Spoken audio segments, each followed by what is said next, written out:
please refrain from speaking to me in the future. So I have Joseph, no interest in. only I have no. asking, You're you you're assume it. interrupting me. Are you going to get it through your head?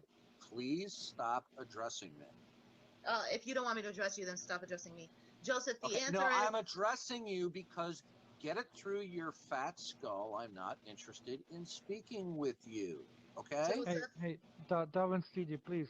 If a godless girl has a question to Joseph, why is she not allowed to ask the question? She was speaking to me, Tom, No, and she was. persisted. She was Okay, Tom, definitely I'm speaking. You asking asked me a Joseph. question. Tom, But you asked me she a was question. Don't asking. interrupt me. Tom, you asked Tom is me a a troll. question. Don't interrupt me when you ask me a Absolutely question though. and expect an answer. You're assuming and presenting yourself as being rational is entirely arbitrary. How could you Okay, justify that okay. without begging the question? Okay, godless girl, please do not address or speak to me. Okay. Okay, I'm talking How to the many? hangout. How many Talking to times? the hangout. First of all, I am speaking to Joseph here, and you are now trolling. Okay. I'm not now, trolling. I have a shut your question for the mouth. hangout. Stop acting like a child. Act like an adult. If you want to contribute to the topic of the room, feel free to. It's not my room. But don't address me. Okay? I think that's very Thanks for the unpolite. follow-up. Now, I'd like I to think finish that's what I very was saying. unpolite how you I'd address like to godless finish girl. what I was saying to Joseph. It's my turn to speak. I kept my Anyway, mouth I shut. I think didn't it's interrupt still anybody. very Shut your unpolite. mouth, Tom. I'm speaking. No, that's Okay, unpolite no, as well. Tom, shut your mouth. I'm speaking That's to again Joseph. very unpolite. Shut your mouth. You're interrupting me. You see, this is why these rooms, when they're not properly moderated, we have adults who act like children. And that's Joseph, what it do is. you mind I did not. interject? Excuse me. I'm talking. Shut your fat, ugly Oh, mouth. that's not what I said. Now, He's Joseph, done. Do you mind if I interject? shut your fat, ugly mouth. You're trolling. I'm speaking to Joseph. It's my turn. That's When he's fucking Now, done. Joseph, impolite. shut your fat, ugly mouth. That's Okay. fucking impolite. Now, okay. Now, When he's done. now, Joseph. Now, I asked you earlier, on what basis could you be rational or utter anything that was rational in terms of foundationally? And Joseph, you just call basically him a concede. troll. Excuse He's me. trolling. Shut your ugly He's fat trolling. mouth while I'm talking. He's Shut trolling. your ugly fat mouth. Grow up. Act like an adult in these rooms. But okay? Well, you see, I'm assuming that from within my worldview, that the God of the Bible has endowed you with certain basic cognitive reasoning faculties. About me But you see, So you you're don't. assuming But that. you see, You're you assuming that. don't. You're You assuming don't. that you have Okay, Joe. Okay, justification I'd for like it, to or do you just speak assume without that? being interrupted. I Do you have really would appreciate justification if for it, or do you just assume if it? MK could do just a little bit of moderation and stop the trolling from the big fat slob. So Joseph. Now, Joseph, does when he you have speak, justification okay, for MK, believing that, see, or does he? is Is this it just what this room's going to arbitrary? turn into? Or is it just Trolling by a big arbitrary? fat ugly bitch? I mean, really? So What Joseph, the fuck? now Can you every just time shut when the you fuck up speak, with you your are fucking insult? presupposing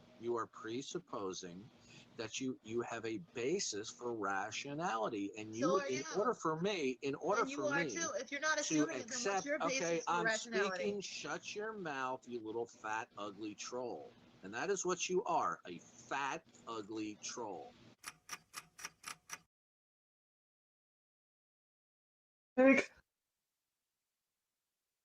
Darth used to call me fat. Look at his. If that picture's from the '80s, we don't have a picture of Darth, but we'll get one day. I'm gonna get one from David. But we do have a picture of his stomach in the '80s because his wife cropped him out, and he's holding his autistic retard Down syndrome kid's son Andrew in the picture, and his fat stomach is sticking into the picture. And I mean, if you had a fat stomach in the '80s, what do you look like now, Darth? Sitting in your fucking mother's basement on the internet, screaming at atheists. Do you ever leave the house, Darth? Jesus Christ, God. I have that interview thing. You know, one thing I do gotta say is you had an okay looking wife though, Darth. How'd you do that with your fat gut? Oh shit. A low-life trailer trash piece of shit. No matter who what his lineage is in terms of Is that silly? education. Does he? I mean,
Well, I would reply by saying that you claim to be a proponent of the skeptical tradition, that you're within that tradition of skepticism. And I'm very read in that tradition, and I respect a lot of areas of the skeptical tradition.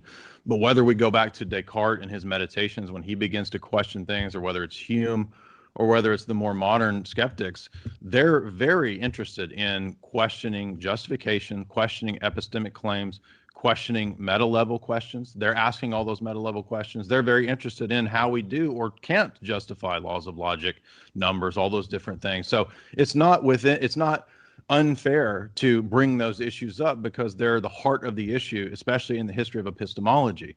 I mean, you can read in an epistemology textbook that's common, Bonjour, something like this, and you'll find that the whole of the textbook is debates about coherentism and foundationalism and justifying claims. Now, one could say, I don't really care, or it doesn't matter to me, or whatever. But in a debate, what's presupposed is some question or some rule, right, by which we go by these rules to confirm or deny the case, right?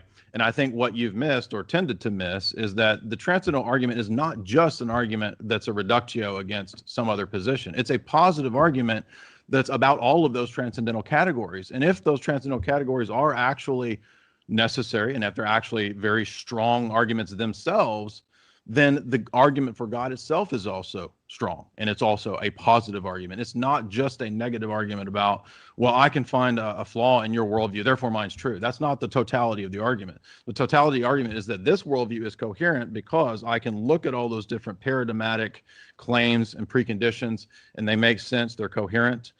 When I look at the system over here, and you can say I don't have a system, you can say, I'm not saying you said that, but a person could say as a skeptic, I don't have a holistic system, I just have the best that I can go by with maximal certainty and pragmatic approaches. But that still has claims that are necessary and implicit about metaphysics, about epistemology, and about ethics. Even if you don't want to go down any of those specific routes, it still has a necessary and pragmatic approaches. But that still has claims that are necessary and implicit about metaphysics, about epistemology, and about ethics. Even if you don't want to go down any of those specific routes, it still has a necessary implication. If I were to say I'm a total skeptic and I don't think that I know anything is true, that's still a claim about metaphysics, about ethics, and about epistemology, even if I don't want it to go there. So we're echoing, but say I'm a still has a necessary implication. If I were to say I'm a total skeptic and I don't think that I know anything is true, that's still a claim about metaphysics, about ethics, and about epistemology, even if I don't want it to go there. So we're echoing, but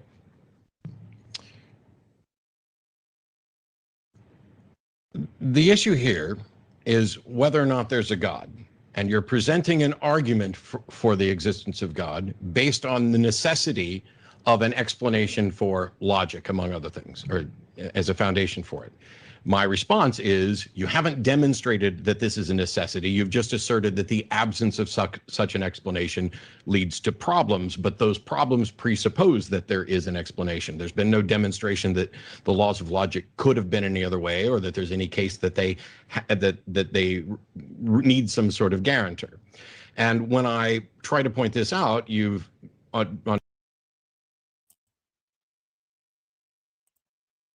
Yo, Tog. Hey, Hey, man. How does a skeptic demonstrate the laws of logic? What do you think?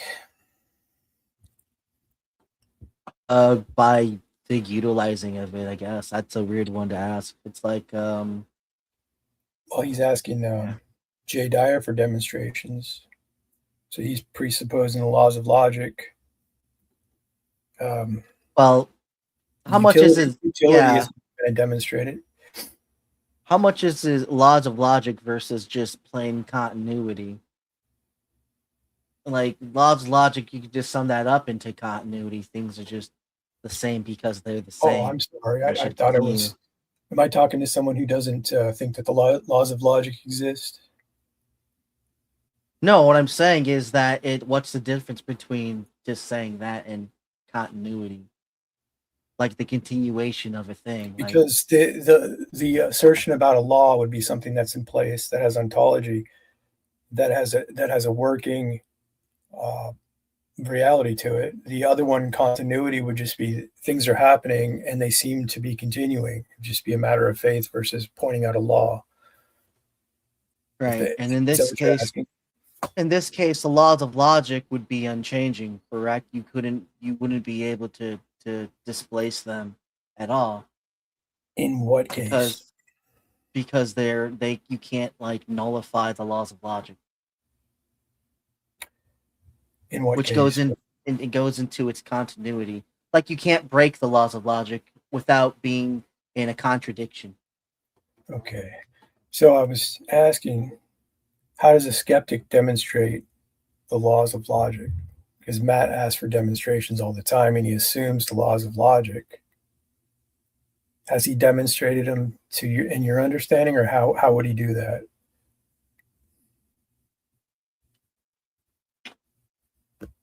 I don't think there's any way, unless he's being coherent. to some degree. Because if he slips into incoherency, then by definition, that's not like A equaling A. So he's utilizing an immaterial invariant force of some sort, a law that he can't account for at all. Right. It's just something it's like breathing oxygen. Like there's nothing you can do to demonstrate except, take a breath. It's just something that we automatically do, in my opinion. Well, when you're in an argument and you're claiming that you use the thing and you're an empiricist and a skeptic, and you're asking for demonstrations, why is that not on the table? Yeah, I wouldn't know. Okay. I should know, being somewhat of a skeptic, but I don't know that much. I guess it's because, I'm still leaning God, right? So that's a little bit of an answer for me that's already satisfied, so I can't really be a full skeptic on that. On a couple of occasions, completely misframed what I was talking about. The card example, which I agree is, and I know you didn't raise this objection, but somebody, I'm not watching chat, but I'm sure somebody out there was complaining about, this analogy that's within, the reality, and you can, provide evidence, and it doesn't fit within the transcendental thing. Yes, it's an analogy. I get it. The thing is, it would be a coherent, if you don't know whether or not how you ended up with 13 spades, it would be a coherent explanation to believe that I cheated. Because if you're not sure whether I believe, and you're not sure whether or not I cheated or whether somebody there cheated, then you're in this state of, I don't know. And this is why I was talking about our discomfort with not knowing. I wasn't using it as an emotional fallacy. It's just a fact. We are uncomfortable with not knowing. It's the reason we seek answers. It's the reason why we presuppose in some cases that something may have an answer when we might be wrong about whether or not it has an answer.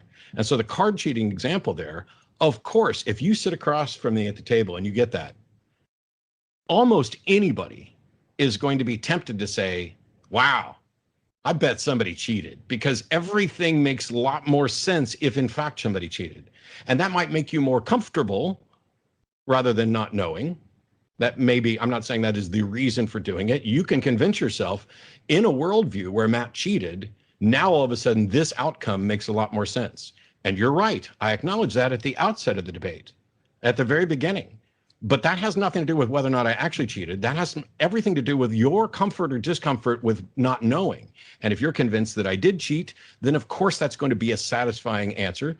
And it would probably be satisfying for almost anybody there, as long as they didn't care whether or not it was actually true. And I care whether or not things are actually true to the best that we can find out. And so I can't make a leap to, oh, there must be a God that serves as a foundation for logic, because I'm not yet convinced that logic needs a foundation.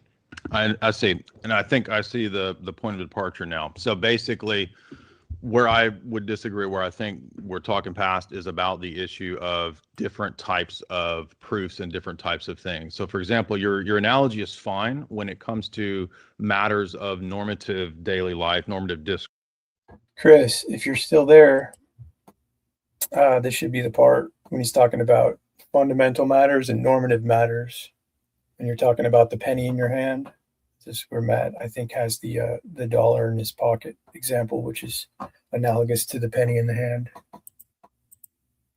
That's weird. But when it's issues, I would argue, that are so fundamental and paradigmatic that they destroy the possibility of knowledge or predication or logic, ethics at all, they're different from the kinds of claims or beliefs that we have that speak to what you're talking about with your example. So, for example, if I deny the laws of logic, there's something very fundamental about argumentation, living, speaking, communicating that's completely destroyed, right? If I deny them, if I doubt them. See, denying them would be ridiculous. That's one thing, but the point here with Matt, the skeptic empiricist, is he can't account for them. That's pretty much as far back as he goes. He says, well, I presuppose these invariant immaterial laws. So, there's two sides to this. I think a lot of people miss that. The one side is the disputing of the thing, but then the using or the utility of the thing, it still puts it in question from your particular worldview. and Matt has nothing there. I don't think they have a true existence, if they're not real, if they're just social constructs. That's a much more damaging thing to doubt than if I doubt that Lil Wayne has moved in next door to me, right? I might see a dude with dreads and I think it's Lil Wayne over there, therefore Lil Wayne has moved. And now, if I'm wrong about that, it doesn't destroy my whole worldview to be wrong about that. If I deny basic laws of logic, it does destroy my whole worldview. And so not everything is proven the exact same way. And so because those kinds of things are much more fundamental, much more powerful and paradigmatic, that's why it's such a strong argument. And that's why they do require a justification. I mean, the argument that you gave about the cards, you are giving a kind of justification. You're saying that we can't always go by the appearances of things, and I would agree with that. But it's different when we're talking about paradigmatic level presuppositions, and that's why transcendentals are different than normative argumentation and logic. Yeah, first of all, I don't know how that's special pleading, but going on about the consequences. Oh, you need to mute. Going on about the consequences of denying the laws of logic seems completely irrelevant because I'm not doing that. See, you're trying to argue for a foundation behind the laws of logic. That's the part that I'm denying, but not the laws of logic themselves. And so I would agree, if you deny the laws of logic, then we can't have any kind of conversation. We can't do anything. We are forced essentially to recognize these things, and denial of them would lead to chaos, except that I'm not doing that at all. I am denying your bald assertion that there must be a foundation. Yeah, but as a skeptic, shouldn't we have a justification for things that we believe in? Yes. And that's why I've been so strong on pointing out the difference between saying I am convinced of X, I am not convinced of X, and I am convinced of not X. As a skeptic, I want to believe as many true things and as few false things as possible. And I proportion my confidence level in what I believe to the available evidence for it, of which for the evidence of a foundation for the logical absolutes, zero evidence. The evidence that God serves as a foundation, zero evidence, as far as I can tell, for any of these things. My position is... That's what I was asking. Where is the evidence for the laws of logic from his worldview? Is not the laws of logic are in fact absolute and inviolable, other than they appear to be, and we should operate as if they are until there's such time as there's a demonstration when they're not. Where do they appear, though? He sees the object that remains the object. He finds contradictions and points them out and calls these laws. Where do they appear? Where do they exist? This goes unanswered from his worldview. These things continually demonstrate, we can't have conversations without them. They are as close to, if they're not absolute, they're as close as I think any of us could possibly imagine. And so my position is not they don't require a foundation, because that would be an assertion that I would have to defend. I'd have a burden of proof. How did you come to the conclusion they don't need a foundation? So I'll just say, I don't know, which is actually my epistemic foundation. I didn't come to that conclusion. I am not yet convinced that they do, because I have not, nobody's demonstrated that, and you and I would agree, at least within your worldview, there's at least one thing that does not require a foundation. And so given that, you know, I'm not sure whether or not there's one thing that doesn't require a foundation, or two things that doesn't require a foundation, or zero things that doesn't require a foundation. Those are things that we don't seem to be able to demonstrate. Well, at that point, I would say that when it comes to the question of demonstration and how that's been used in epistemology and philosophy, I appreciate that admission, because if we're believing in things because they work and they don't have to be justified, that's not skepticism. Skepticism is interested in asking those questions. And so he's just turned the tables on him. The alleged skeptic is now being schooled by Jay Dyer and being told, you're not an actual skeptic. You're not following your own worldview. I understand what you're saying. I appreciate and how that's been used in epistemology and philosophy. I appreciate that admission, because if we're believing in things because they work and they don't have to be justified, that's not skepticism. Skepticism is interested in asking those questions. And I understand what you're saying, and I appreciate the attempt to be consistent, but I don't think that it's ultimately consistent, because you can't just say, well, I don't see why they have to be justified. Because that is being arbitrary. It's being ad hoc. And you can say it's not being arbitrary because you don't see a reasoning why it has to be. But that's the whole skeptical truth. That's why skeptics do what they do, is to try to justify claims, to try to justify beliefs, to try to justify systems. Yes. And you could say, we're not going to do that. We try. And if we don't find a justification, we keep trying. We're still echoing, but yes. So first of all, I'm sure, please, people who watch this later, don't beat Jay up too much for lecturing me about skepticism. Well, Yeah. Yeah. Right. He's trying to save face there, right? That's funny. arguing on behalf for a God.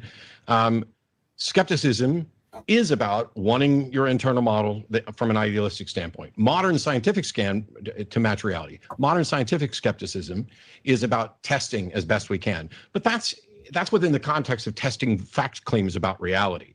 So that modern scientific skepticism isn't going to address whether or not logic has a foundation. You're talking about almost an ancient Greek knowledge of skepticism that has been discarded because it leads to... No, that's not...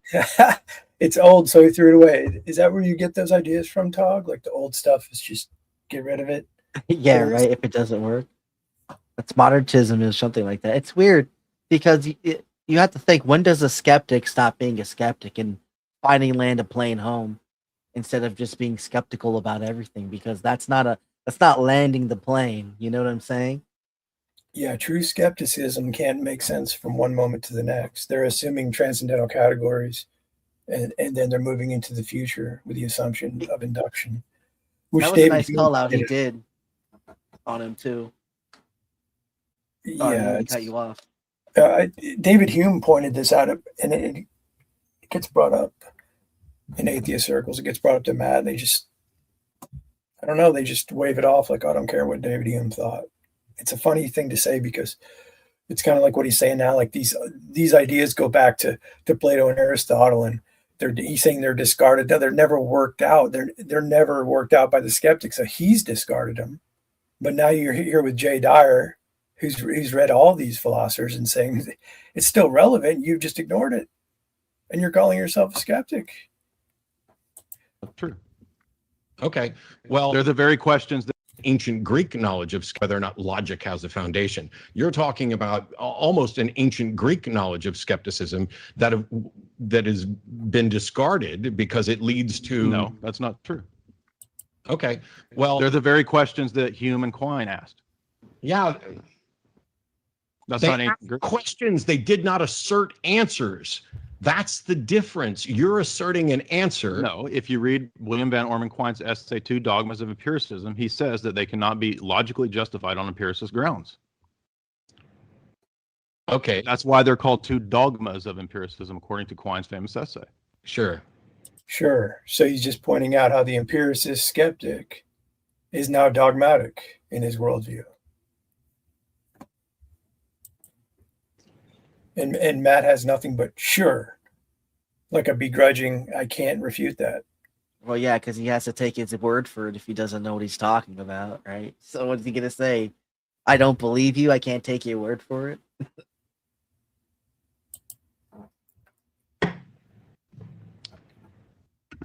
Hesher, Yes, sir. do we want to read some super chats? We're getting towards the last 15, 20 minutes. All right. Yeah, we are into the final segment here. Great discussion, you guys. Yeah, let's do that, It was. Jay. It's great. Yeah, I'm really enjoying it over here.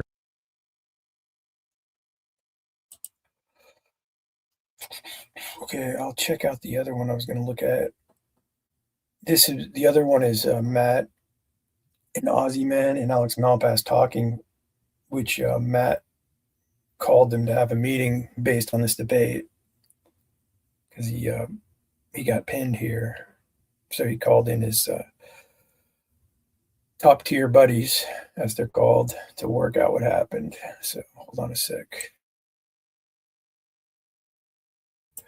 Chris, yeah, the example was a little bit prior to that, but it's kind of a long video. I don't know if I can find it, so I won't go back. But the point was that the normative claim of the penny in your hand versus a fundamental claim is going to be much more damaging when you're making an assertion.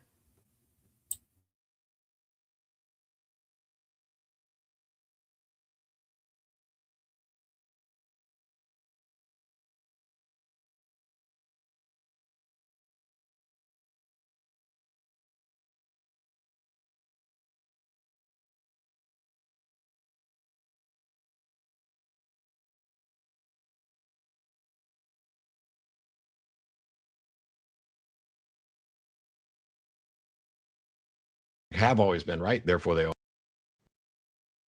The Atheist Debates Patreon Project presents a debate review on Matt Dillahunty versus Jay Dyer, Theism and Tag, with Alex Malpass, Ozymandias Ramses II, and me, Matt Dillahunty.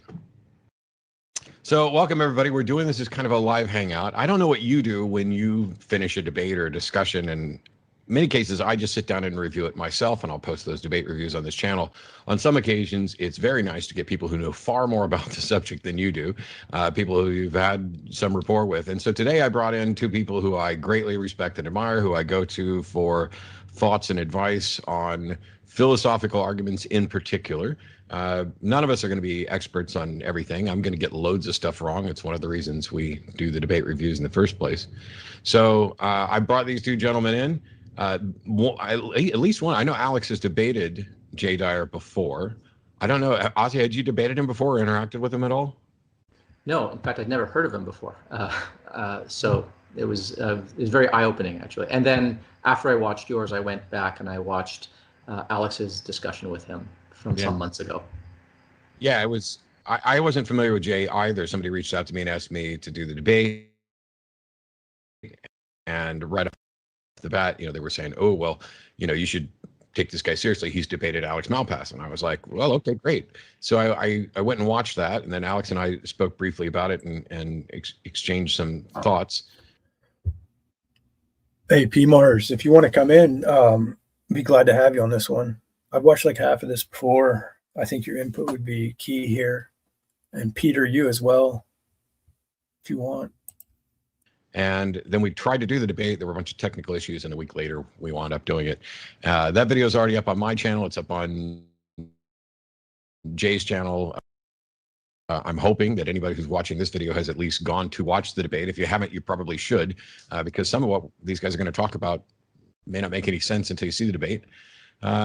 And we wouldn't also, it would be kind of prejudicial for us to say, hey, listen to us talk about the debate you're going to hear first, and then go listen to the debate, because now we're just going to be poisoning the well, and you're going to have a very skewed view of it. And I don't want to treat Jay or anybody else unfairly, even if I'm incredibly frustrated at some of the things that happen. But on that note, being as lazy as I am and being the uninformed student that I am, I'm gonna kick it off with Alex talking about his thoughts about the debate, because I know you had some specific things that we should address. Yeah, okay, so let me see, what were my thoughts about the debate? It was frustrating, as you said. I think it was difficult to know exactly what Jay's argument was. So when I spoke to him, I also found it was difficult to know exactly what form of tag he had in mind. And you asked him, I think 3 or 4 times, if he could present it as an argument. And some people get like, they think it's pedantic if you ask for an argument when putting forward something like this. But actually, it's really helpful to have premises and a conclusion, because what that does is it makes things clear, and it shows what the assumptions are, exactly what's being said, what's not being said, so that we don't go off down the wrong path or something. So it is helpful to have premises and a conclusion, so that we know what's at stake, what type of inference it's supposed to be. And several times they said, "Oh yeah, sure, something like this." I can give the argument. The argument's like this.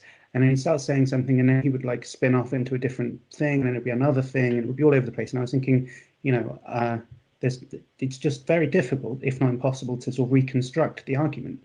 And obviously, there's going to be 2 sides to thinking about that. And I'm sure he's got a lot of fans, and I'm sure there's lots of people who saw it that were fans of his, who probably think, oh yeah, well, you can't put the argument together because you're such an idiot, right? And fair enough. Maybe it just went over my head, I guess. But we're not complete idiots, right? There are complete idiots on the internet who debate this type of thing. We're not complete idiots. We're not the bottom end of the scale in idiocy. Oh, good.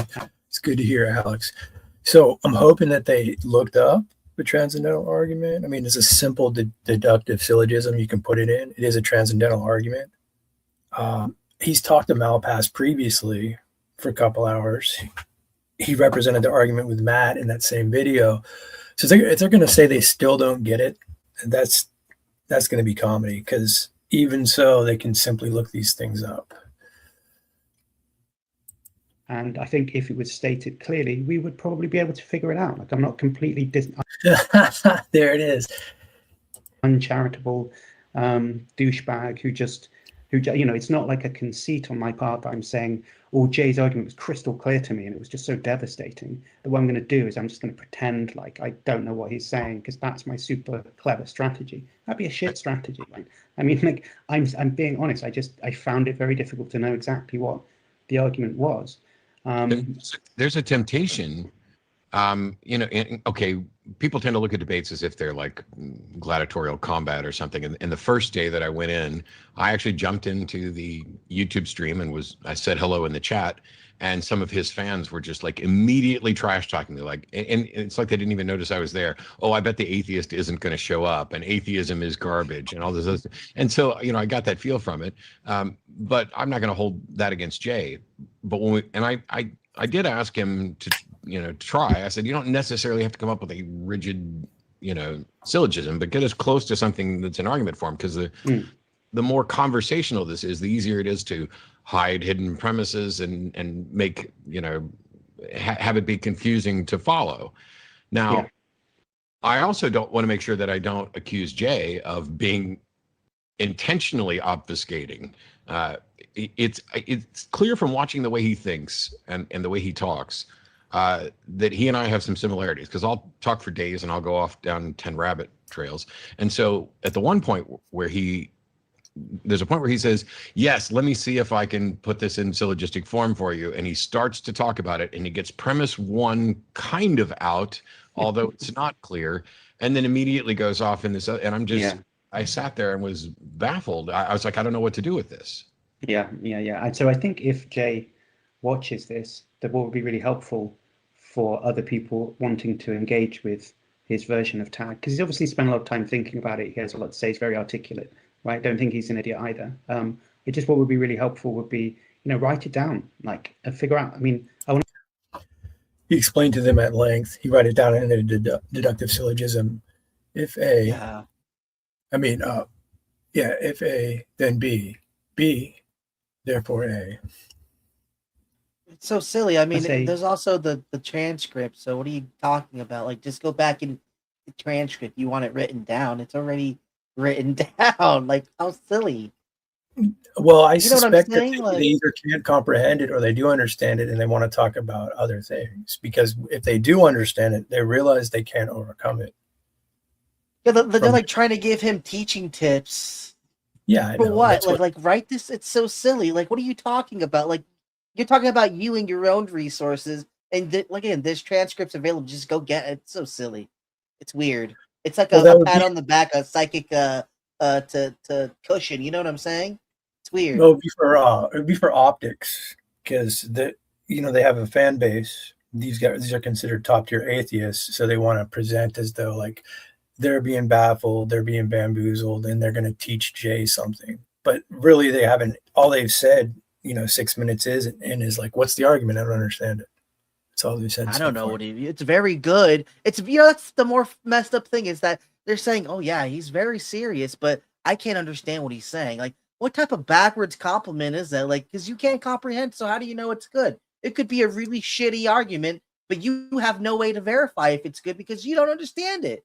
Like, they're just acting like it's decent enough. Like, they should, but they have no knowledge that it's good at all. Like, because they just, you see, it's so silly. Yeah.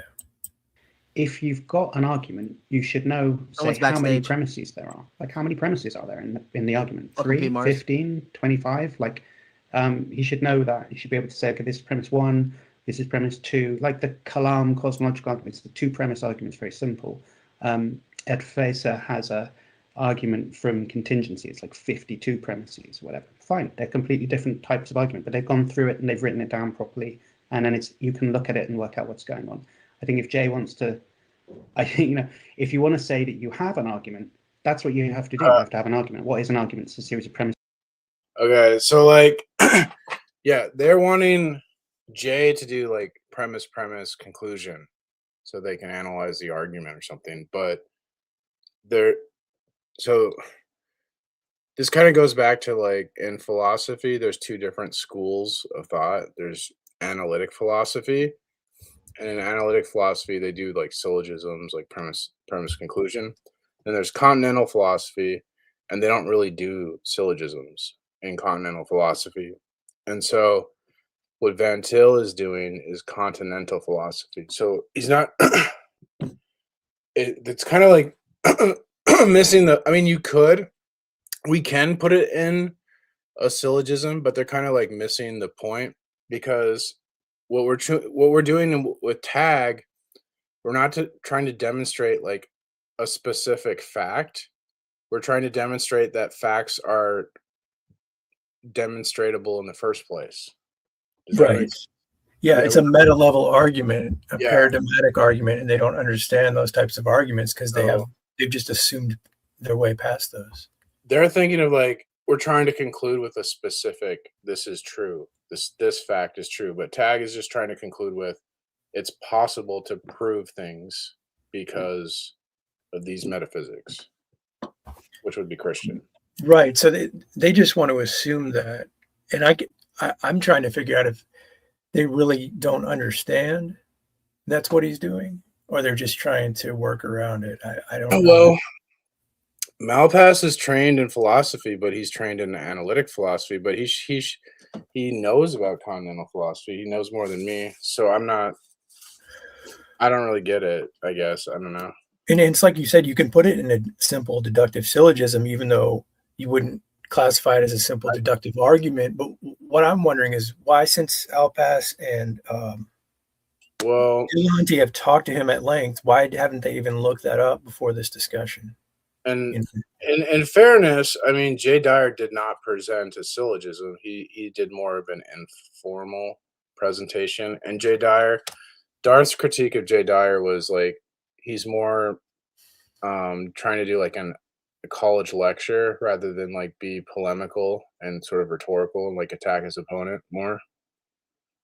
So I've seen him put it in a syllogism. I just think that yeah.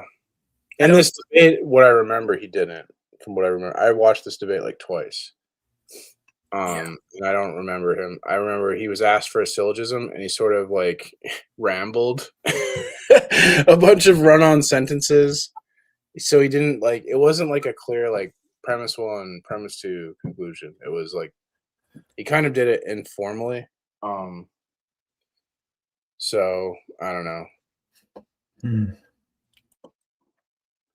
But season a conclusion.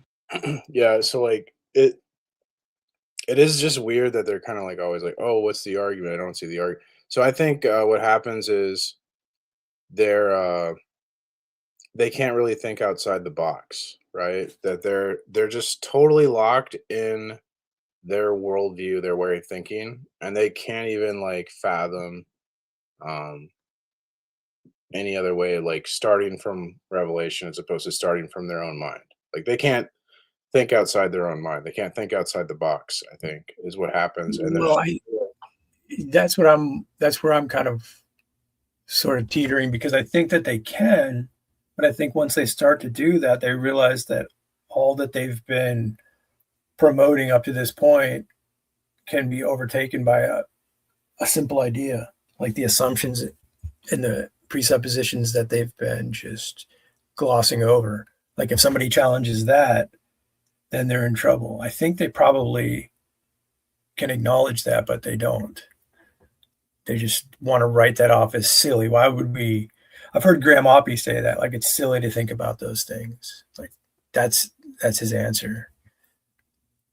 Oh, because you can't give an explanation, you don't have an argument against them, you just write them off or call them silly or say that everyone just assumes. But, you know, as he was pointing out with Matt, like where is assumption in the skeptical position? Where does that fit in, right?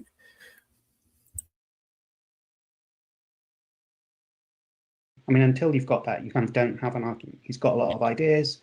He's got some, we can talk about what we think he's thinking about, but I kind of want to say you don't have an argument until you can say it as a series of premises and a conclusion. Yeah, he kind of poo-pooed both Cy Ten Bergengate, and I think reasonably so. I kind of slipped on Cy a little bit as well, but also Matt Slick. And the one thing I can say about Matt, who contacted me just a couple weeks ago. He was going to be in Austin, but I didn't hear back from him. If you go to his website, carm.org, you will find a structured argument for his version of tag. Now, it may be an awful mess full of holes, but at least he's put this together. And I think it would be in Jay's best interest to just throw that up somewhere, because if somebody comes to me, we talk about categories of arguments. There's ontological arguments, moral arguments, et cetera. And if somebody says, what they do with the syllogism, right, is they claim it's circularity. And God is the necessary precondition for immaterial things we rely on, like logic and morality. Since we rely on these things, God exists, they call it circular. But this is where they can't get out of the box. You're saying, like, it's just a simple deductive fact. They're talking about a meta level idea, a paradigmatic argument.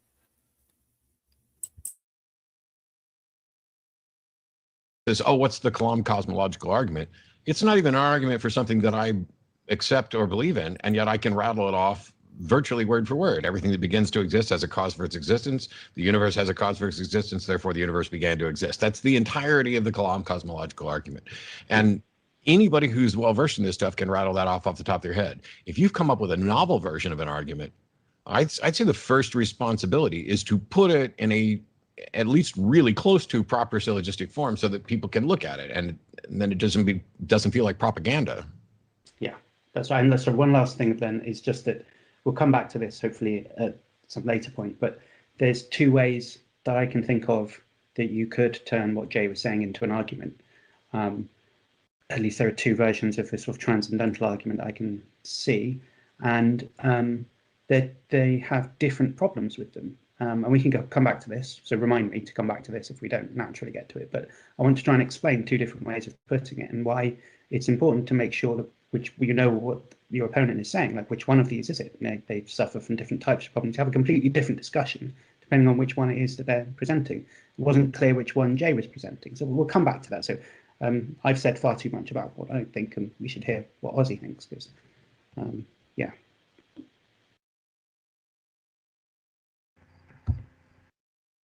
Yeah, so I don't know if Ozzy's ready to chime in on that, or the things that struck him most about the debate. Sorry, I was just having a little difficulty unmuting there. I guess I'm going to echo some of these sentiments already. I mean, I was somewhat struck by the difficulty that Jay had in expressing his argument as an argument, as a formal argument. I mean, transcendental arguments are deductive arguments, so they should have premises, and you should be able to state what the conclusion is. I mean, his conclusion should be something. A transcendental argument is distinct from a deductive argument because there's four reasons it's distinct. Okay, so like one is it concludes with a transcendental.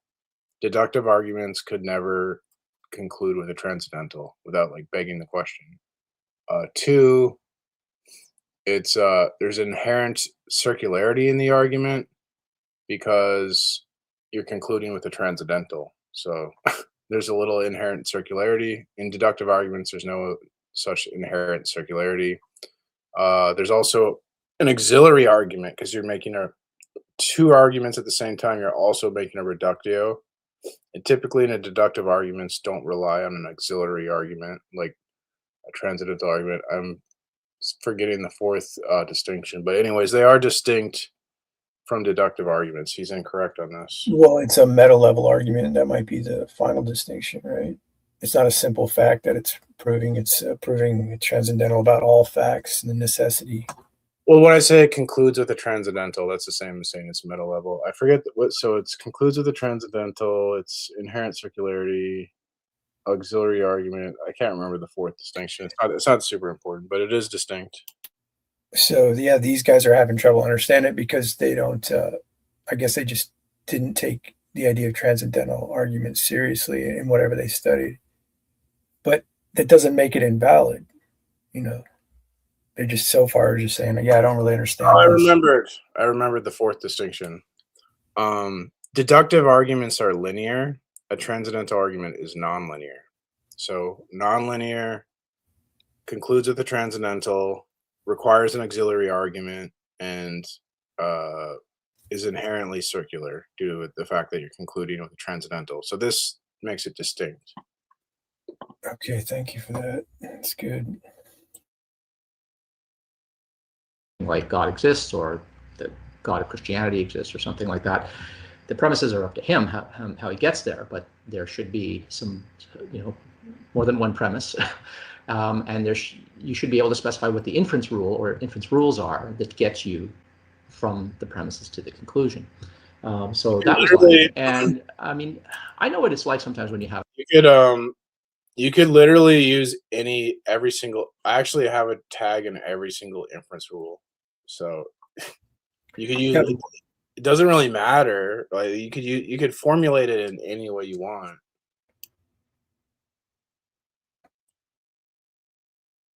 So I don't know what he's really saying here. A kind of a complex set of ideas, and you can sometimes have an inchoate argument, and it's very hard to articulate. And so if you're put on the spot and say, "Hey, listen, can you just lay it out in as a in modus?" He didn't even say incoherent, right? But he's trying to imply that Jay has an incoherent argument. That's the problem he's having here.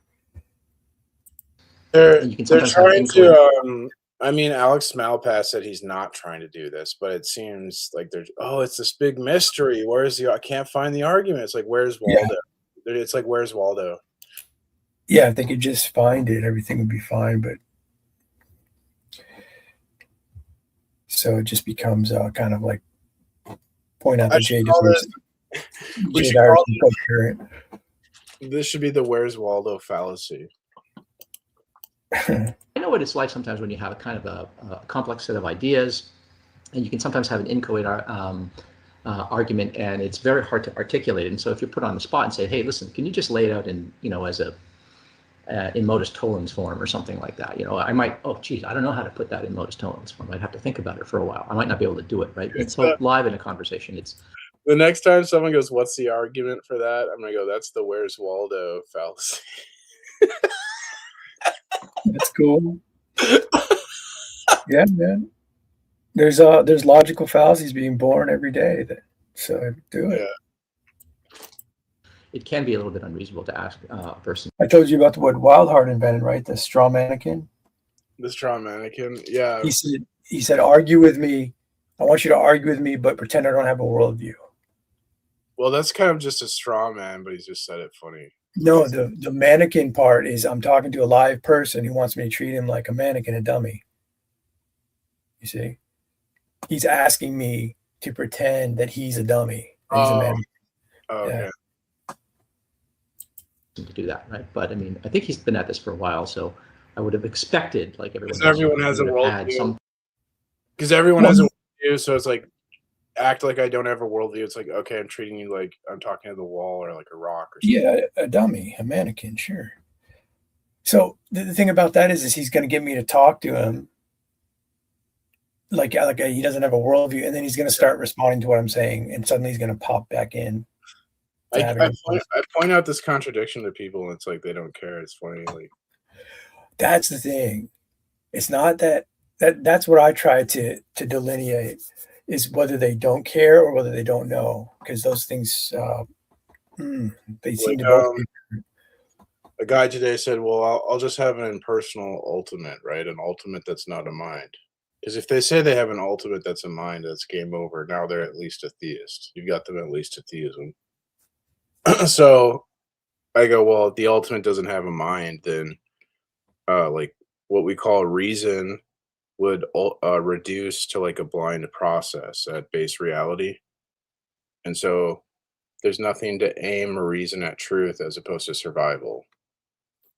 And then he kept like denying the contradiction that like he kept saying like, well, no, reason is aimed at truth, but then it reduces to a non-mind. Well, how can a non-mind see? You need a mind to have aboutness, right? Sure. He's trying to posit in an answer when you're requesting his ultimate. This is what he's doing there. His aboutness emerges from non-aboutness. It's a contradiction. And it's the same as evolution, life coming from non-life. Well, I'd have to think about that. That I don't know about. Well, I mean, that's what it does rely on. They just It's skip more past like that. when Bonson says they try to get the rational from the irrational. So it's a contradiction, but it's a performative. So I don't know. They don't get it, but some structured argument that he could present, because he's got other content on his channel about the transcendental argument for God's existence. So he's not a newcomer to it.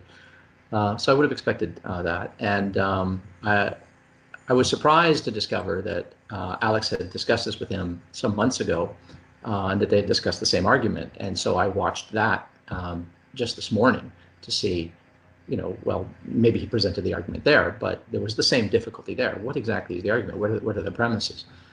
So yeah, that was certainly difficult, and it was difficult for two reasons. It was difficult for those of us who want to understand what his argument is, but then it's very hard to object to the argument, because almost anything you say is can be construed as a straw man, as not addressing the argument. Right? yeah, it's hard to object to the argument because you can't just go nuh-uh. It's anti-skeptical. Yeah. In bare bones, the argument is like the Christian worldview has a defeater for skepticism, God's revelation. Non-Christian worldviews lack a defeater for skepticism, fall victim to skepticism. Therefore, to the impossibility of the contrary, we have to accept the Christian worldview, because skepticism would be a contradiction to say I can't know anything. Yeah, epistemic justification gone, non-existent. Yeah, Alex. No, not Alex. Aussie man here. It sounds like he gets the argument, because he's saying like, "Oh, I'm trying to find the argument," and then he also says it's very hard to overcome. So how does he get to the conclusion it's very hard to overcome if he doesn't get the argument? It sounds like he's just whining that he has no response. Yeah, right. Right, but I mean, it's it's a little bit like shadow boxing or something like that. Almost anything that you erect as an objection is likely to just smack of being a straw man, right? But I mean, I think the fault for that lies with Jay in this instance. Did we want to say anything about what a transcendental argument is for the audience? I mean, not everyone will be familiar with the expression, perhaps. I don't know. You know who this Aussie guy is? A little bit? Do I know who he is? Yeah, the guy below Alex. You know Alex. Aussie man, he's just considered a high-tier atheist. He has a master's in philosophy. So you got a PhD in philosophy and a master's in philosophy, and then a thumb that looks like a person. Right. Between these three, we can't figure it out. Yeah, but that's the thing. Aussie man just kind of alluded that he does understand it while saying he doesn't. Yeah, I mean, they're claiming they don't. That's what I'm saying. Yeah, that's great, because there's dishonesty going on here, and that's a lot of what happens with atheists. As they say, the transcendental argument or presuppositionalism is dishonest. They try to flip that around. So that's great to hear. Since they're both academically trained, they have no excuse to say, like, I mean, they could look at the literature. Now, I know it's not like very much. There's not a lot of literature about it, but it's like, why don't you just look into the literature? Like, I don't know. Yeah, because if they did, they go, well, yeah, we can't say they're not applicable, or we can't just deny them outright. So maybe they did look into it and they just kind of don't mention it. I think Graham Oppie got into that discussion. I don't know if you know who that is. He's another philosophy professor. I talked to William Lane Craig about how Craig was trying to get him to explain how logic is necessary. And he was like, well, it's just a brute necessity. And then Craig was like, well, that doesn't seem very like satisfying. Yeah. Brute facts. I think Oppie was just saying, well, we don't really care about transcendental categories and arguments. It's just kind of, we don't need to worry about that. He was saying something like that. It was just. Well, he's right. In academia, they don't really care true, about. But this is what happens, and this is why Matt called these guys, because he's been so confident. He goes and sits down with Jay Dyer, and he gets blown away. So he's like, "What's up, guys? Help me out with this." And they're just like, "Well, we don't really know either." I think that'd be great if you want to do that, I've got a handful of notes on specific, well, semi-specific things that came up during the debate. I don't know how much was specific during that debate on either side. But yeah, if you want to go through kind of. Did you see my clip when Derek Mythvision ran tag on Alex Malpass? Did you see that clip? That was funny. And Malpass just said, "Don't answer the question." Basically. Oh no, I didn't. But I've heard Malpass say that you answer with toast. I'll show you that clip sometime. I'll have to remind me. It's pretty illuminating. Yeah, you just don't answer, and then what happens? That's what he says. He says, "We just go, I don't know." But that doesn't. That isn't their actual epistemology. I don't know. Ignoring the argument. Yeah, the Church of I don't know. But then So they get. the I don't know is here to tell you that your argument's wrong, but they're not quite sure, but they're maximally sure. Is that how that goes? So like it's like my pastor said, it's like we don't have to be afraid to talk to people because we have truth and they don't. Like straight up.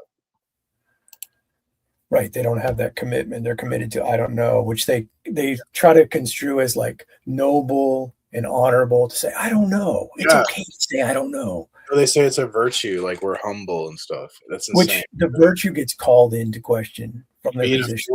Being a fool is a virtue. It's crazy, dude. Well, what is a virtue from a skeptic, from an empiricist?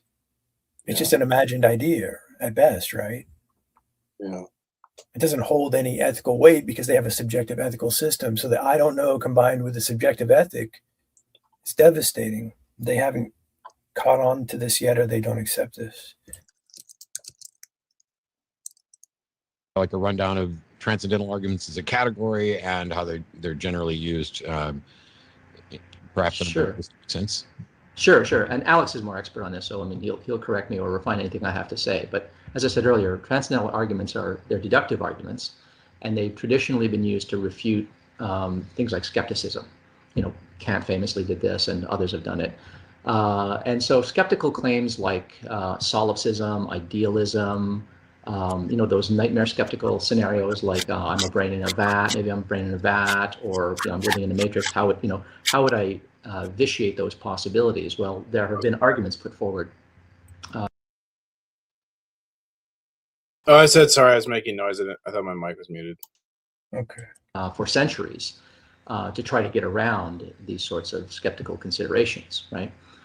So let me give you a simple, kind of the lunk-headed version of a transcendental argument. Okay, this one will have two premises and one conclusion. So premise one will be, well, in almost any transcendental argument will take this form. Premise one will be something like there exists some fact about our mental life, okay, which is incontrovertibly true, okay, that we would all agree to, okay, and premise two would be something like, in order for that fact about our mental life to exist. So in his example right now, premise one requires an agreement from everybody. That's where he's starting.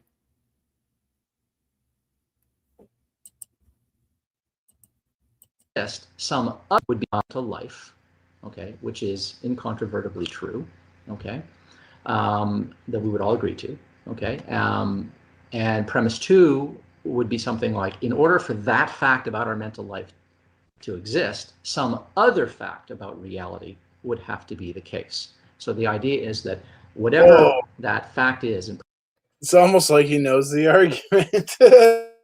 Yeah, he suddenly does.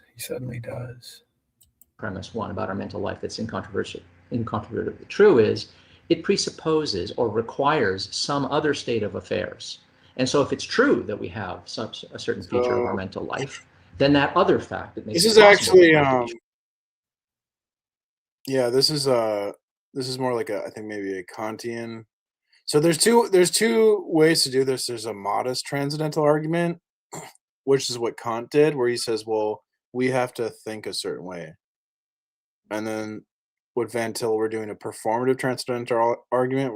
We're saying the world metaphysically has to be a certain way. So it's a little bit different, but yeah, I like to think of it like Kant, like sort of is known for transcendental categories, although they go back to Aristotle, but Kant is well known. Like he got the plane off the ground, and I think Van Til was actually able to land it. They might be confusing the difference. What's that? They might be. They might not be sure about this distinction between the modest and the performative transcendental arguments. There's a distinction. There's two different types. Yeah, I'm I pretty would sure. say modest transcendental arguments fail. They don't really, because they only prove something is true conceptually. We're trying to prove something's true in reality with tag. So it's different. Kant, transcendental idealism, that was a whole like school of thought. There's transcendental idealists, like I think Hegel. So they would say that like the world is just our perception. It's like phenomena. It's like the world is mental. Yeah, right. So Kant thought there was a noumenal realm and a phenomenal realm, and we didn't. They didn't have access to the noumenal realm, but he was trying to utilize it in his transcendental argument, saying there's an objective reality, but also saying there's no access to it. No, but that's what he was. So he was ignoring that in his argument. So he was saying it's just conceptual. This is just conceptually true, whereas we're trying to say this is actually true. So this is like the difference. It's a subtle difference. Well, that's what I'm saying. Like Kant was moving in the right direction. He got the plane off the ground, but Van Til's able to land it, to ground it, so to speak, to have grounding for the argumentation. Yeah. So the way Bahnsen put it is Kant takes Hume's problem and he makes the problem an answer, where he goes, "You're right. We're skeptical of this external world, but we have to conceive of the world a certain way. It's impossible." He argues it's impossible to not conceive of the world this way, or something like that. So it only gets to the conclusion is true in a conceptual sense, that it just demonstrates that we have to think like induction, for example. David Hume would say that's a habit of the mind or something. Well, Kant would say this is a transcendental necessity, that induction is necessary for human thought, human experience. So you can't help but think inductively. It's like impossible. It's like impossible to conceive of like humans that don't use induction or something, right? Yeah, right. If they try to argue it, you can point out how they're thinking inductively within trying to argue it, for instance. But that just gets you to like, well, it's conceptually necessary, but it doesn't mean it's like connecting anything to the noumena or whatever, right? Right. The transcendental argument for the Christian God is going to unify. It's going to complete the argument that Kant was getting to. But Kant on his own is just floating there. Yeah, they wanted to abandon truth, really, I guess, and say just like unknowable. Because that is I think that's what Hume and Kant realized, that we're just guessing at reality. We don't really know the world in a non-arbitrary way. That's what Hume's arguments demonstrated. And Kant was devastated by this. And so he comes up with transcendental idealism, which is, I guess, in his mind, solves the problem. It's like a secular way to solve the problem, but it just ignores the problem. Yeah. True. Otherwise, we wouldn't. That feature of our mental life wouldn't exist. Okay. So premise one is there exists some fact about our mental life which is incontrovertibly true. Premise two is in order for that fact about our mental life to exist, some other fact about reality has to be the case, and therefore that other fact about reality is the case. Okay. So let me flesh it out with a more specific example. Let's use the example of knowledge. Right. Premise one might be it is possible for us to know certain things. We know certain things about the world around us. Let's say that everyone accepts that's the case. Now, if that's true, okay, in order for it to be the case that I can know some fact about the world around us, it would mean that. But why does he keep using the language, let's just assume everyone's accepting that? Do you notice that? He's waiting for that to be accepted. Do you have any idea why he's doing that, saying it that way? Sorry, how did he say it? He said it before too. The first premise he keeps saying, as long as everyone agrees. Like this is showing I think he's showing how he relies on dialectics, like agreements, logical agreements to get to quote truth. Because why would his argument need everyone to agree? Yeah, so when they're talking about agreeing, they always remember I brought this up in the past where I talk about they always want to bring up what we agree on. Notice how they do that a lot. But That's we what I'm both saying. agree logic is true. We both agree logic works. So agreement isn't the same as giving an account. So Sure. so what this is they're trying to retreat to neutral territory. We both agree logic is true or works or something. Yeah. So let's not have any questions about justification. Whereas the Christian says, well, no, I agree with you, but I'm still going to challenge your So- justification of why that's the case.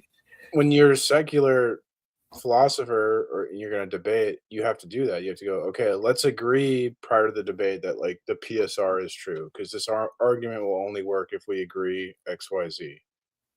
All of their arguments are like that. All of their arguments are like, you have to agree on XYZ principles and then my argument works. They have to do that every time.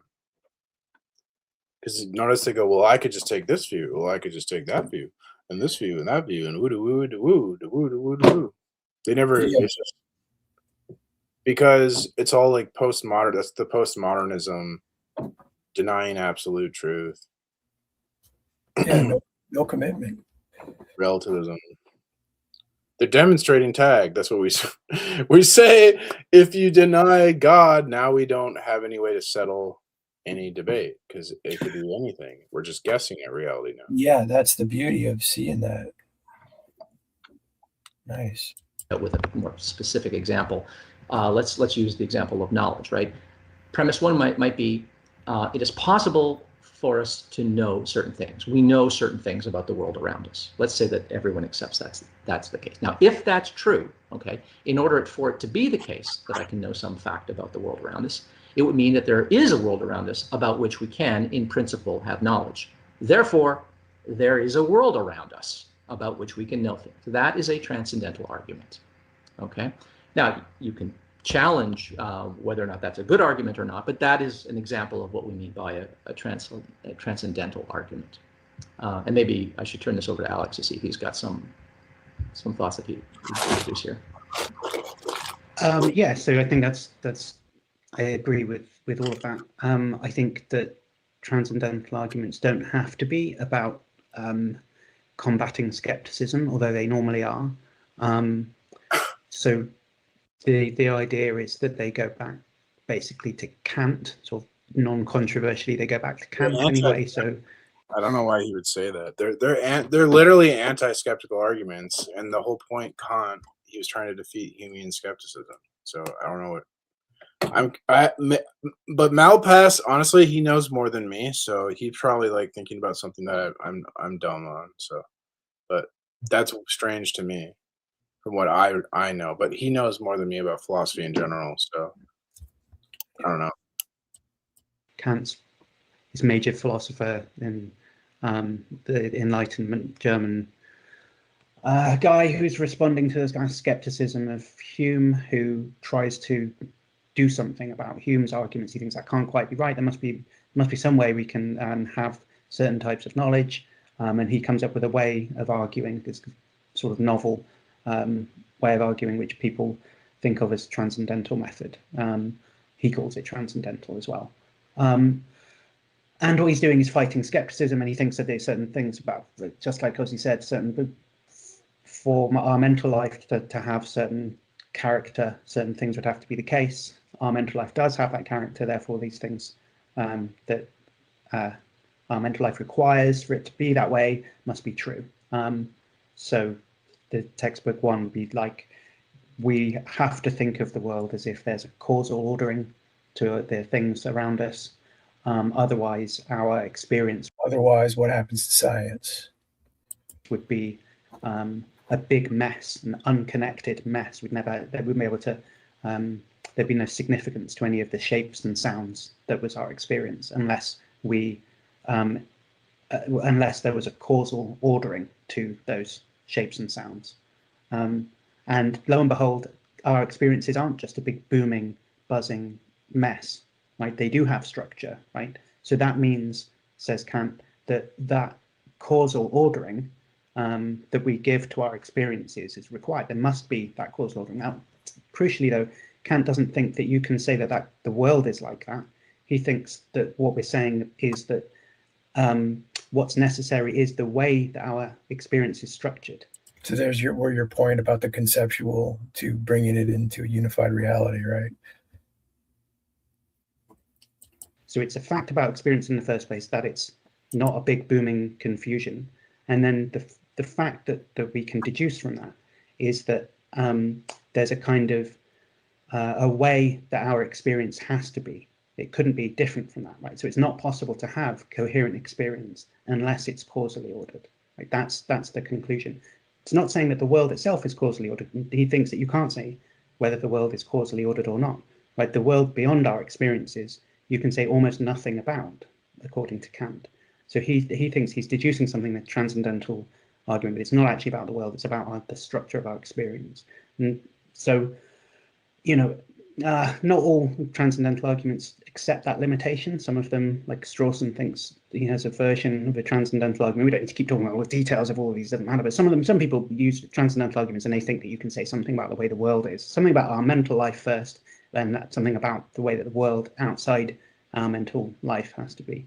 So there are sort of more ambitious versions of transcendental arguments, and TAG typically would be a more ambitious version. Right? It's not just saying something about the way our mind works, like a Kantian transcendental argument. It would be trying to say, you know, we start off, my experience is intelligible, blah, blah, blah, some premises in between, therefore God exists. And it's all about what's the premises in between that starting assumption, which everybody agrees, even the skeptic agrees, right? That my experience is intelligible. And then you've got to say some premises, the hard bit. How do you connect that? You have to do something which motivates the thought that if he just said what I said about the world, say, he just talked about the distinction. I was like, I don't know. I know. I mentioned it and you didn't say anything back. I'm kind of like doing stuff. Sorry. Yeah, that's yeah, crazy. You mentioned the conceptual versus real world. Yeah. Say God's existence was true, then my mind couldn't be ordered in a sensible way. Like, you've got to connect those two dots together. That's the really hard bit, and that's where all of the action is in TAG. We can agree if you just say something like, unless God existed. I think I might know where the disconnect is. Okay, so I thought the disconnect was they didn't understand that distinction, but clearly not. So here, I think I know what the disconnect is. So we start with metaphysical assumptions. That's a worldview. You start with a worldview right before you prove things, right? So we all have metaphysical assumptions. So where do the non-Christian metaphysical assumptions come from? Their opinion, right? Yes. Where do our metaphysical assumptions come from? Revealed by God in history, publicly accessible historical fact. So we're not starting in our mind. So like, I don't know how to explain it. The way it's, we all have a circular, we all bottom out in a circle, and their circle will like be like, it'll go back to their own mind, their own opinion, their own mind. So right, so that's the strength of the transcendental argument, is you're going to point out that they're doing the same thing. They're also circular. Their ultimate authority is their mind. Then let's look at our circle. So God's revelation grounds our reason, right? Then we use reason to investigate history, and then history identifies God's revelation. So it's a complete circle, you see? And we're appealing to something external. So we're starting in the world, right? They're starting with their mind detached from the world. We're starting with our mind connected to the world through God as the unifier, the connector. Yeah. Like if God designs my mind and God designs the world, then he can design them to connect. But then they want to say, well, they're not designed to connect. So they start with their mind disconnected. So it's the starting. Yes, while relying on it. Yeah. And So they it's, don't, this is what I mean. They can't think out the box. They can't think of starting in the with God. They can only think of like, because their whole life they've started with their own mind. They can't even like, I think it's hard for them to process starting their reasoning external to themselves, right? Like proximately, of course, we start with ourselves, proximately. But in an ultimate sense, we would say God is ultimate. But they make their own mind ultimate. So they try to get a human finite mind to do what only like a universal mind could do, basically. Yeah. It becomes a little bit ironic too, because you can get there with them to point out the circularity, which is autonomous reasoning, that they imagine the things that they're claiming are real, although they haven't established a grounding for it. While they're trying to argue that you're imagining God. So it becomes a bit of irony if you can point that out to them. If we look at this theologically too, it's just the sin of Adam, where they want to go, I'm God, I'm ultimate. Well, that's right. This is not an intellectual problem, because these guys are not short on intellectual. It becomes a moral problem. They can't see what you're talking about. Like you're saying, they just can't see it or conceive of it, not because they're not intellectually capable. It's going to be a moral issue. Experiences would be a big boom in confusion. My experiences are not a big boom in confusion, therefore God exists. Like that's the transcendental argument effectively, and it's just modus tollens. What? Together. That's the really hard bit, and that's where all of the action is in tag. We can agree if you just say something like, unless God existed, my experiences would be a big boom in confusion. My experiences are not a big boom in confusion, therefore God exists. Yeah, that would work, because how would they even refute that? Maybe we have to convince them that we can defeat skepticism with our metaphysics. Maybe that's what they're skeptical of. But it's like they're not even in a position to be skeptical of that, right? You know what I mean? Like it's so silly. Well, yeah, that's what I'm pointing out. Like he's kind of pointing out like a flippant version of tag, which sort of hits the mark. And I'm wondering how they would even refute that. Like, oh, we have intelligible experience because of God. Well, did he do the reductio though? He just did the. What did he do? I can't remember how. Well, I mean, he just does it right here. Really hard bit, and that's where all of the action is in tag. We can agree if you just say something like, unless God existed, my experiences would be a big boom in confusion. My experiences are not a big boom in confusion, therefore God exists. Like that's the transcendental argument of it. Yeah, so he's not just right, exactly. So they have to. So it's like they have to admit that they can't defeat skepticism, and that if they don't think that's a problem, if they think, well, whatever, I just can't defeat skepticism. It's just we have to punt to I don't know. Well. What are we doing then? Why are we even arguing? So the debate would be a contradiction. It'd be a performative contradiction.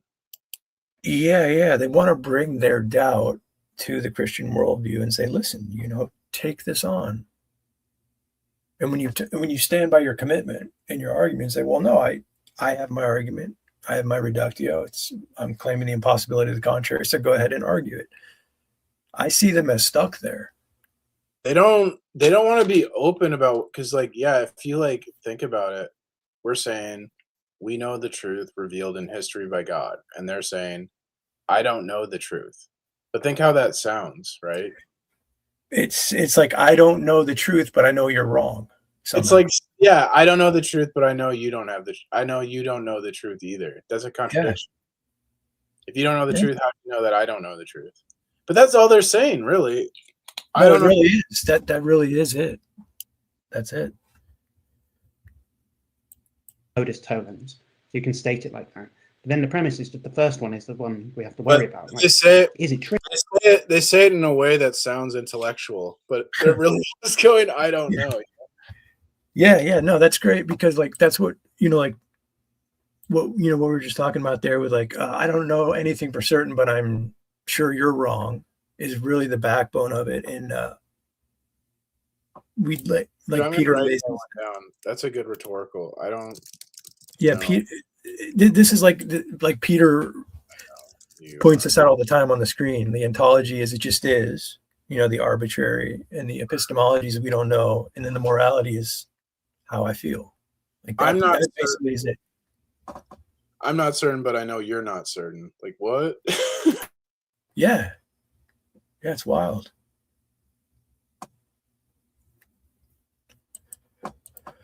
True that unless God existed, my experiences would just be a big booming confusion. Right? Why think that that's true? So we need to have some supporting argument to motivate that premise. But that's what I was hoping he would lay out. Like, it's not very difficult. I mean, it's just a straightforward syllogism, two premises, right? One of them's a conditional, the other one's just a proposition. It's very straightforward, and you don't have to be a master logician or whatever. It's just clear. It's helpful. And I mean, so the other way of putting it, right, where you could make a distinction between these like modest or ambitious transcendental arguments, because the more modest way of putting tag would be something like, unless you believe that God exists, your experiences would be a big confusion, right? And that's, I think that premise is more plausible. I mean, and maybe that's right, but the problem with it is it doesn't follow from that God exists, right? Even if you grant that premise, the most that you'd get would be, so if the premise was, unless I believe that God exists, my experience would be a big mess. My experience is not a big mess, therefore I believe that God exists, right? The conclusion would be a statement about what I believe. And, maybe that, that argument's sort of, I think, slightly more easier to defend. Then the ambitious version of tag would be, unless God existed, my experience would be a big mess. My experience isn't a big mess, therefore God exists. And that's the ambitious one. And the conclusion of that is a statement about reality itself beyond my mind.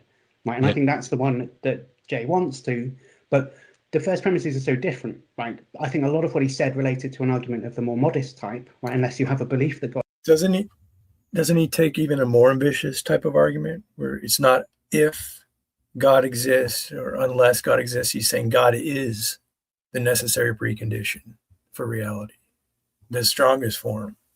Is that how you Yeah, I said performative. He's saying ambitious versus modest. Yeah, Jay's making an ambitious tag is an ambitious argument or transcendental argument.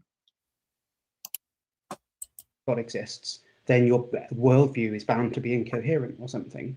And I mean, look, I think you could make a case that, so unless you think that you're a good person, you might find that your mental life is somewhat unlivable. It might drive you mad unless you think that you're a good person. Or, I don't know, unless you think that that global warming is going to be fixed somehow or something. I mean, you have these ideas, and if you didn't have that, you wouldn't be able to get out of bed anymore. You'd just like collapse in a heap or something.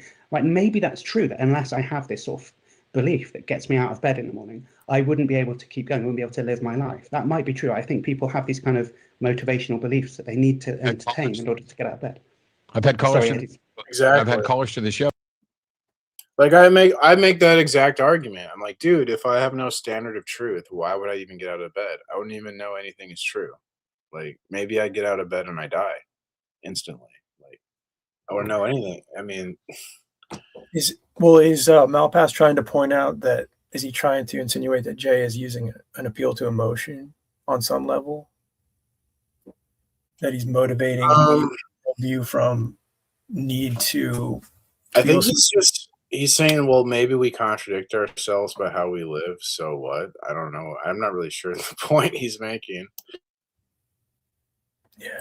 Joe expressed exactly that. There was a woman that was, talking about, well, what gets you out of bed in the morning and these other things. I tried to touch on this point, and granted, I'm not as well versed, but in this case, we don't have Jay's actual argument. And I think you may be correct that there's a bit of an equivocation going on between the more modest versions and the more robust ones.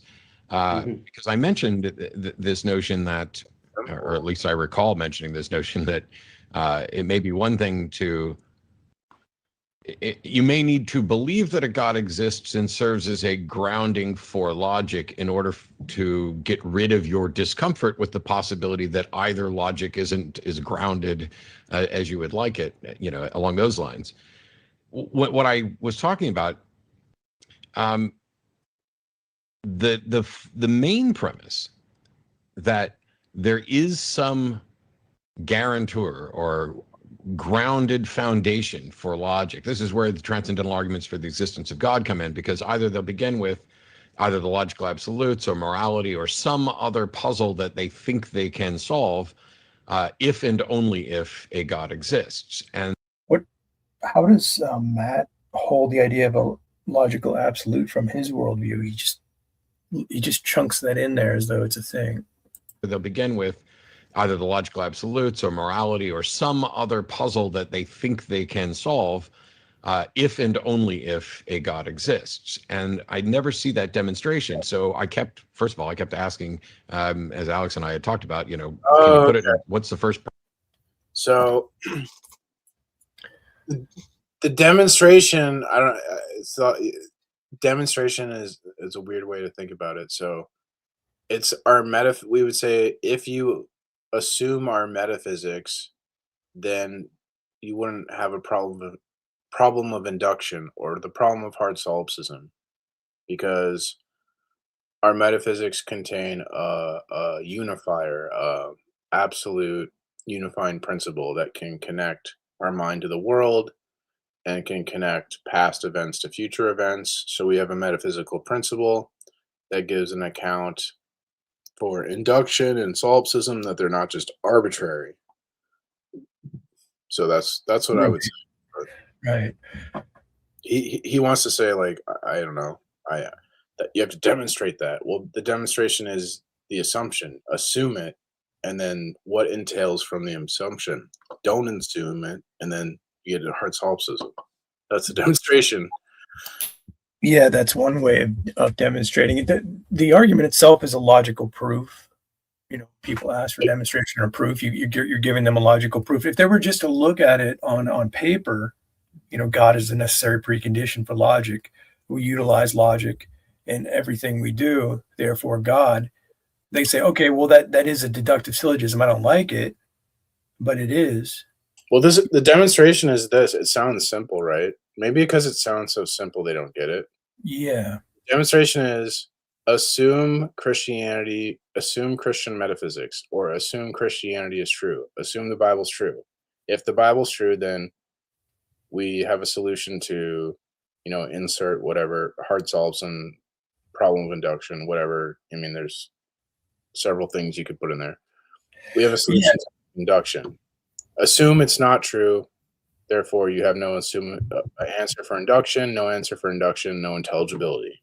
Something like that, right? Yeah. That's a good, simple way. Now, if they look at that on paper and they didn't have an emotional bias, they would say, well, yeah, the first premise, even though I don't agree with it, it does give a reason prior to intelligibility. And the second one doesn't know. They would be able to see that in its simplicity, but they have an emotional bias here, right?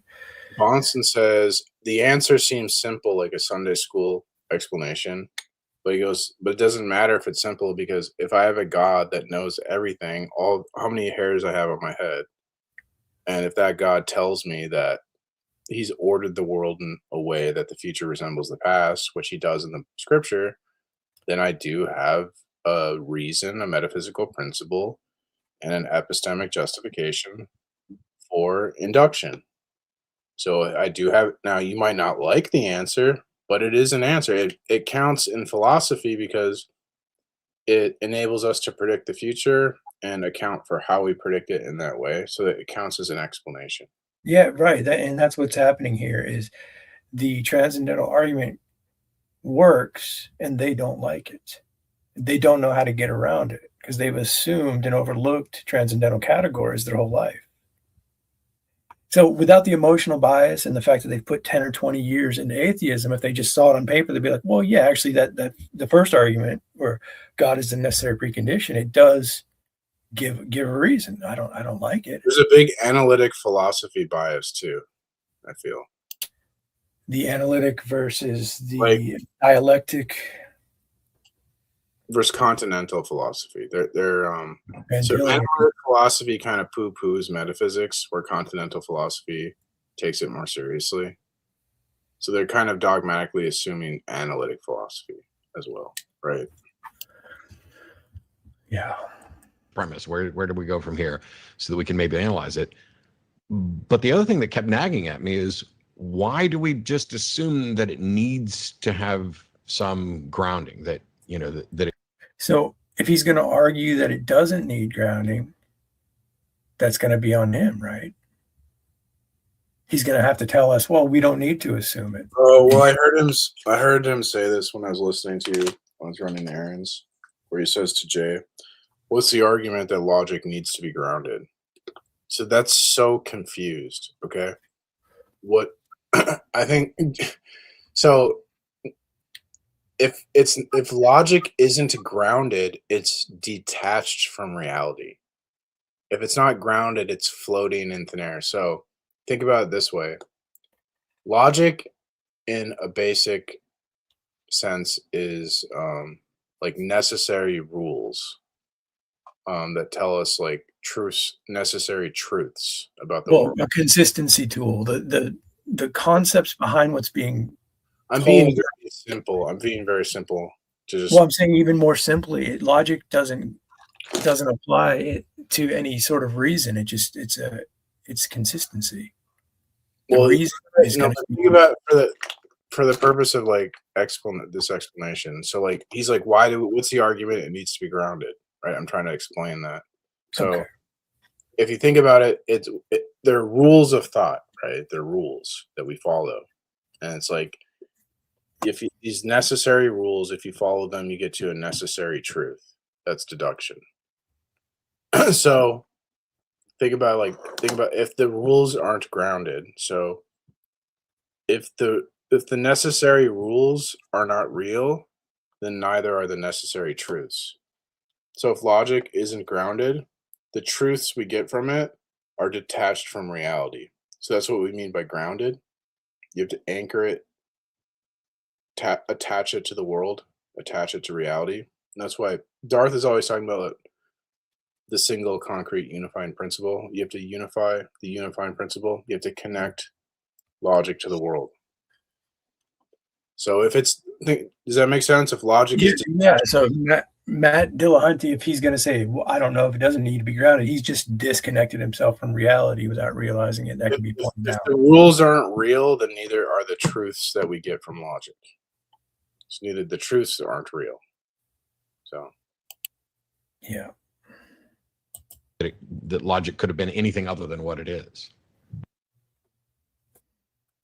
Assume that it needs to have some grounding, that, you know, that logic could have been anything other than what it is. So that's just it just is answer, the arbitrary. Logic just is. Well, yeah. But that's what they do. They're arbitrary all the time. They go, well, this could be true, this view, that view. They're always being arbitrary.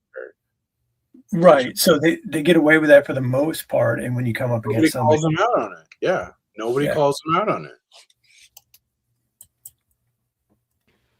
Well, yeah, I think that's I think that's a really interesting question because it's such a difficult. But check this out. You know, it's frustrating. When we say we believe in the Bible is true, they go, "You're being arbitrary," right? Sure. But then we go, "Well, how are you not arbitrary?" And they go, "Why are you busting my balls for? Hey, I'm trying to debate here. We agree. Hey, you know." It's like, yeah, you don't want to go over the tu quo quo, but I understand that's not the actual argument. Well, they say our belief in God is arbitrary, right? Basically, like they go fairy tale, sky daddy. They're saying that we're just arbitrarily saying this is true. But then they do the same thing with like, we go, well, how do you know the world is real as opposed to like a dream? Oh, we just presuppose it. Arbitrary. So you see what I'm saying? Yeah, that's what we were talking about before. Get them to say it up front. Oh, so you're saying arbitrary foundations or conditions are not acceptable. They're saying that these beliefs have like this privilege, like white privilege or something, that like you can't question the world is real or you can't question empiricism. They want to say these things, science, there's this epistemic privilege. And then we go, well, we say God has epistemic privilege. Well, you can't do that. Right? That's what they're doing. They're granting themselves epistemic privilege for their beliefs and then denying our epistemic privilege. Everyone has certain beliefs that have sort of like an epistemic privilege. You see what I'm saying? Yeah. So theirs getting scot free, and then we have to defend ours like tooth and nail. It's not fair at all. Right. Of, well, are logical truths themselves grounded by something else, or are they the ground floor itself that has no further support underneath it? But again, here there's two different ways of understanding that question. One of them is an epistemic question, and the other one is a metaphysical question. So you could ask yourself, That's is intentional. my understanding? It's intentionally because okay. For any claim, you're going to need both an epistemic reason and like a metaphysical principle to explain how the claim is possible, right? Right. So if you lack either one of those, it's going to be arbitrary. And in tag, we can flip between the two. They're interrelated, and like, so it's both. We can attack both. Darth likes to go metaphysical because he says go for the throat. Jay Dyer does the epistemic because Jay Dyer says, well, people can grasp the epistemic problems easier than the metaphysical issues. So, well, yeah, the skeptic or the empiricist likes to break the categories apart when they're actually they're unified. If something is metaphysically true or objective, for you to speak about it, you're in the domain of epistemology to be able to know that. And then the other pillar, which gets avoided, is ethics. That's the one I like to go after. Like whatever you're bringing to the table, like you're ultimately saying, it's a subjective thrust to your argument. Like, well, this could be the right way. I don't really know. This could be the right information. I don't know how to handle it. I've been bringing ethics up a lot because every time I'm talking to these people, they try to like be the authority over me. You have to argue this way. Yeah, this is what counts as evidence because I say so, and all the. It's like, dude, you're making authoritative claims. I'm not making any claims. Yeah, no, the ethic is great to point out. It seems to be avoided for the most part, or just not considered, but it's inescapable. You know what a guy said to me today? What's an authoritative claim? Like, are you kidding me? It's when you're commanding me. Like, duh. What a dumb question. Yeah. Understanding of why this principle is true, the product of something else that I believe. Right? Is it something that has a justification for it, or is it somehow self-evident or something? Is it the ground level of my understanding? And then there's a separate question, which is it the case that the reality outside my mind, right, the truth itself about, say, logical principles, which is a hard thing to understand even what we mean by that, right? But is that truth itself dependent on some other truths, right? And the sort of tag explanation is that somehow there's a metaphysical account of this, right? Which is that the truth of something like the law of non-contradiction relies on the truth of something about God, and typically it's going to be something about.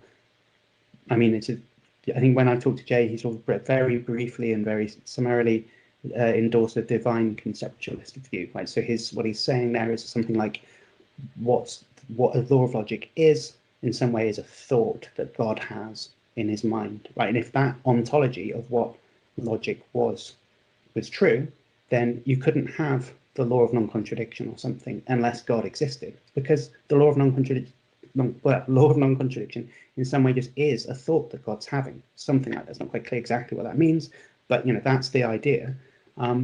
So yeah, okay, if that's a metaphysical thing, that's got nothing to do with worldviews, right? If that was true, that would be true whether I was a Hindu or an atheist or whatever. I mean, it's not clear why I have to believe that that's true in order to have coherent experience, right?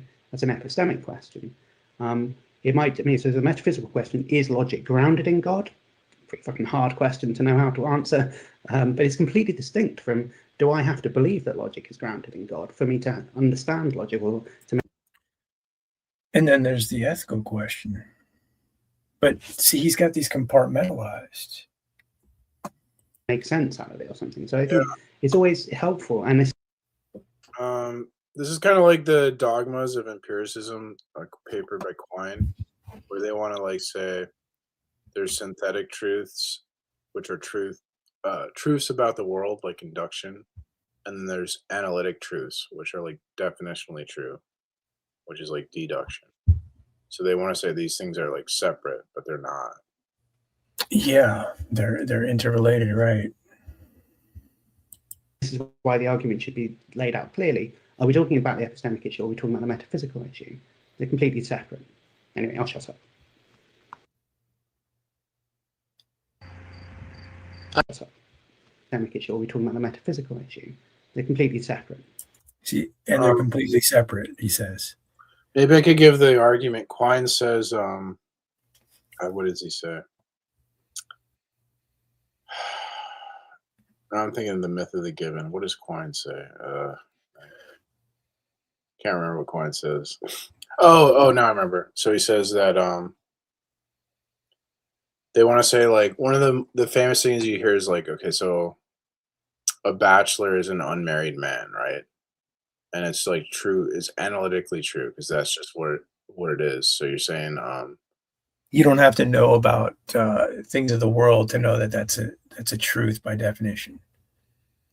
You're appealing to interchangeability. You're saying that you can just swap married man and bachelor and the meaning is the same.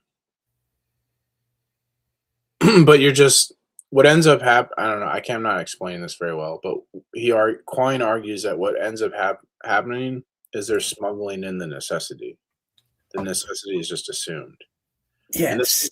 Yeah. That's what a lot of this is pointing out the smuggle, yes.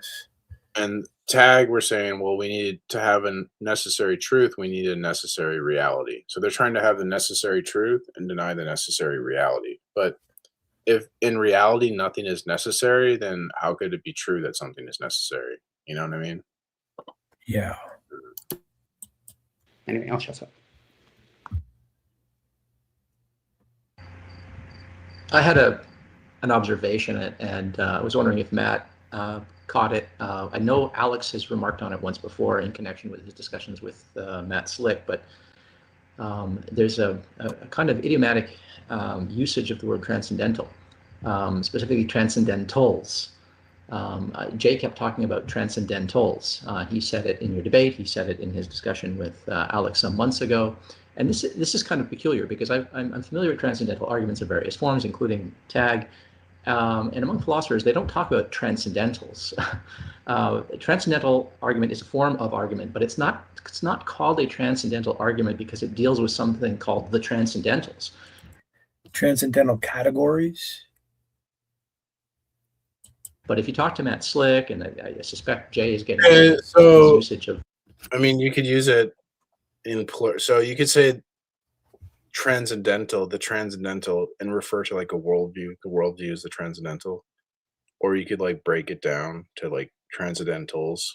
I mean, it could be both. You know what I mean? I don't know. I don't know why he's being pedantic or something. I don't get it. Yeah, I've heard Jay Dyer talk about transcendental categories: time, space, the self, meaning, value, purpose.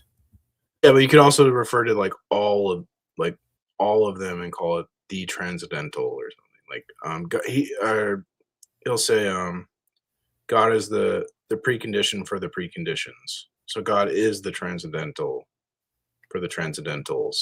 I don't know. You say the weird when you say it like that, but he would say God's the precondition for the preconditions, and the preconditions would be like the transcendentals, and God is the transcendental. I don't know if you could say transcendental categories. I think it sounds a little bit. That's what Kant would say. Yeah, I don't know. I don't know why he's making a big deal out of this. The expression transcendentals from Matt Slick, or from others who picked it up from Matt Slick.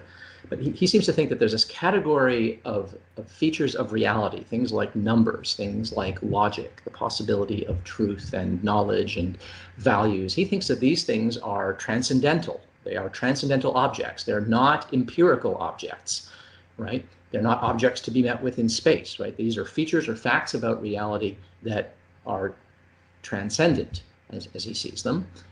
So in his ontology, they transcend the time and space, the physical, and so they are the transcendentals, and that's why you keep hearing them talk about the transcendentals. But I thought that was a kind of a peculiar thing to hear from someone who isn't Matt Slick or obviously a devotee of Matt Slick's version of tag. And I was wondering if anyone else had noticed that as well. I think Alex had, but Matt, did you sort of pick up on that? Did you notice it?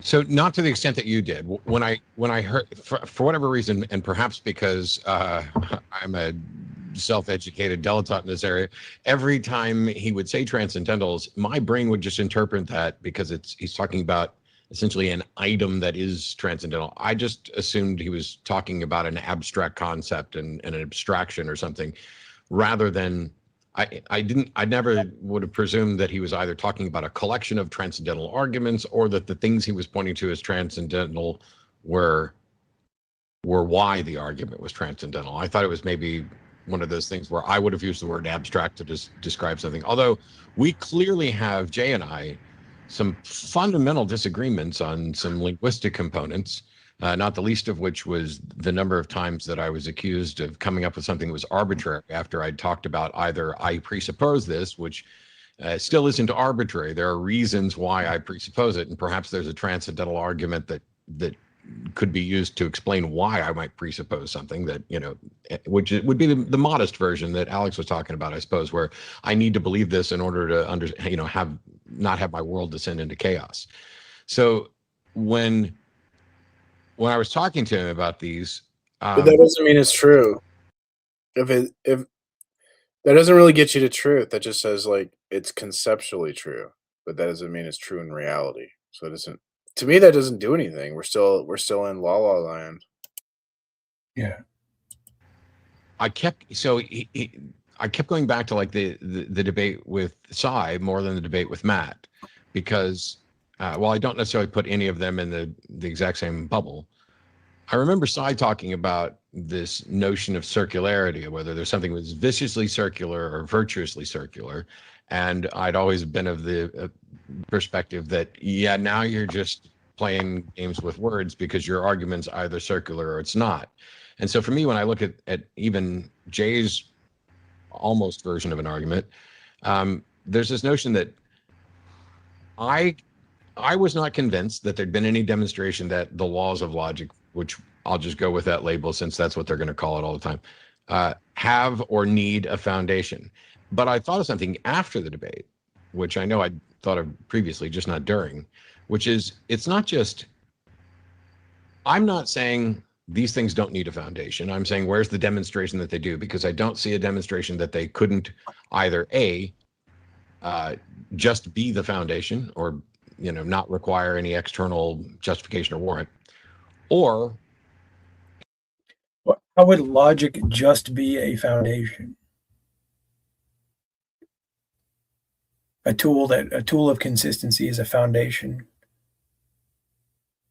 They don't seem to understand the issue of like if something's purely abstract and not connected to the world, then it's not going to be able to you can't use it to tell you about the world, tell you truths about the world.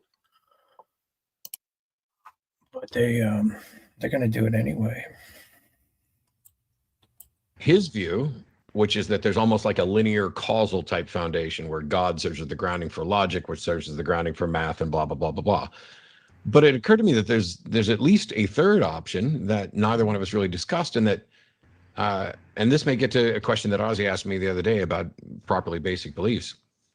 And that is that it could be a like almost linear causality foundation chain.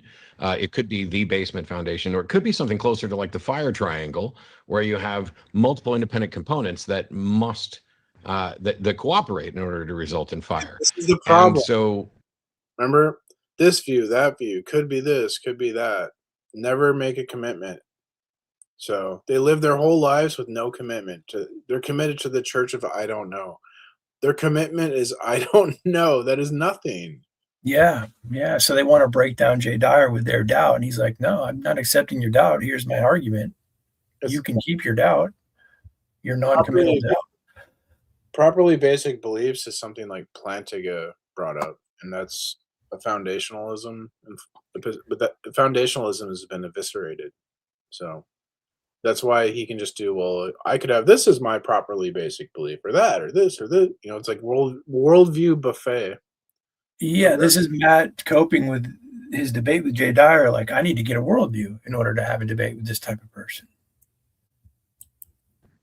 We'll get to presupposition in a minute, I'm sure. But when I've been asked a couple times about properly basic beliefs, and my view on them has generally been, when someone says a belief is properly basic, they're not asserting that it. Well, they seem to be asserting that it does not have nor need a foundation, rather than, and that it is warranted. Like, you can trust this even though we have no foundation for it. You can trust your senses are properly basic according to some, and I would argue no, your senses aren't properly basic. As a matter of fact, we know that they're unreliable. We can test they're unreliable. We've come up with methods for independent verification. And hey, do you see what I see? And looking at things from different angles, we know about optical illusions. We know that our mind is going to do things to all this. So we know they're unreliable. I don't know how you could call them properly basic, just saying that they're warranted. And it seems to me to be a way to hide an uncomfortable assumption, or perhaps a circular argument there. Because if the argument, the point of transcendental argument is that you can't deny the reliability of your senses, because then now everything collapses. So I don't know, Matt. Yeah, go ahead. Well, he's making these universal assumptions too about everyone's senses, isn't he?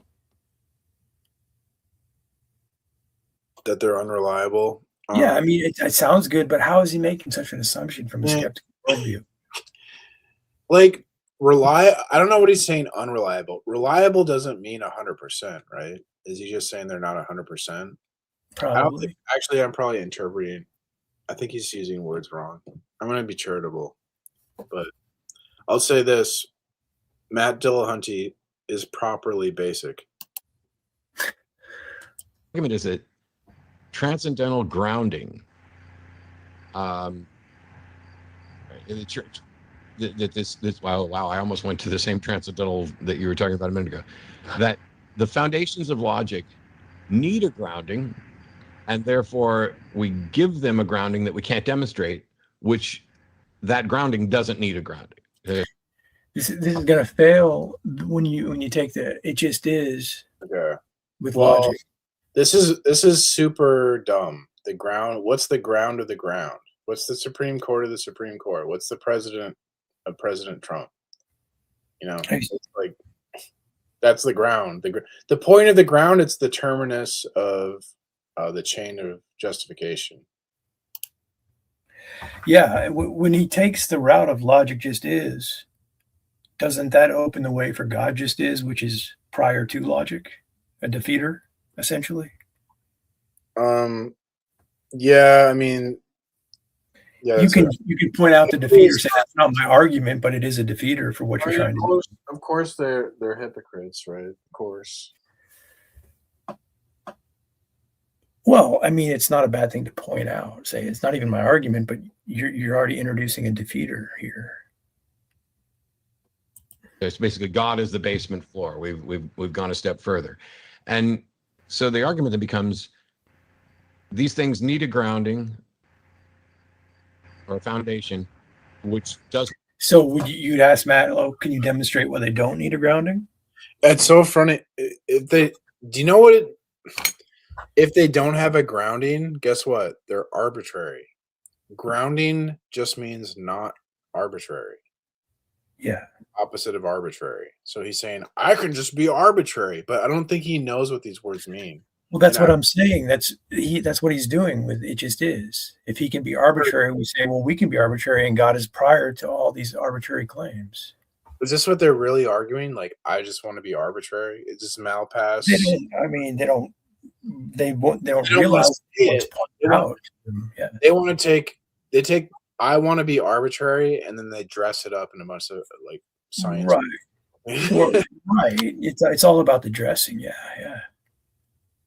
Does not require a foundation, which leads to, I think that's something circular, because it's not about now whether or not it kind of gets to this issue of certainty, because we could look at it and say these laws of logic are reasonably warranted, the things that are argued in the debate, and they're just saying no, it needs to be absolute and concrete, and say these Okay, these but laws of here's- logic are reasonably warranted. But right there, though, see how that's that's It's just like dressing up arbitrariness. They're reasonably warranted. Like, Yeah, what is that?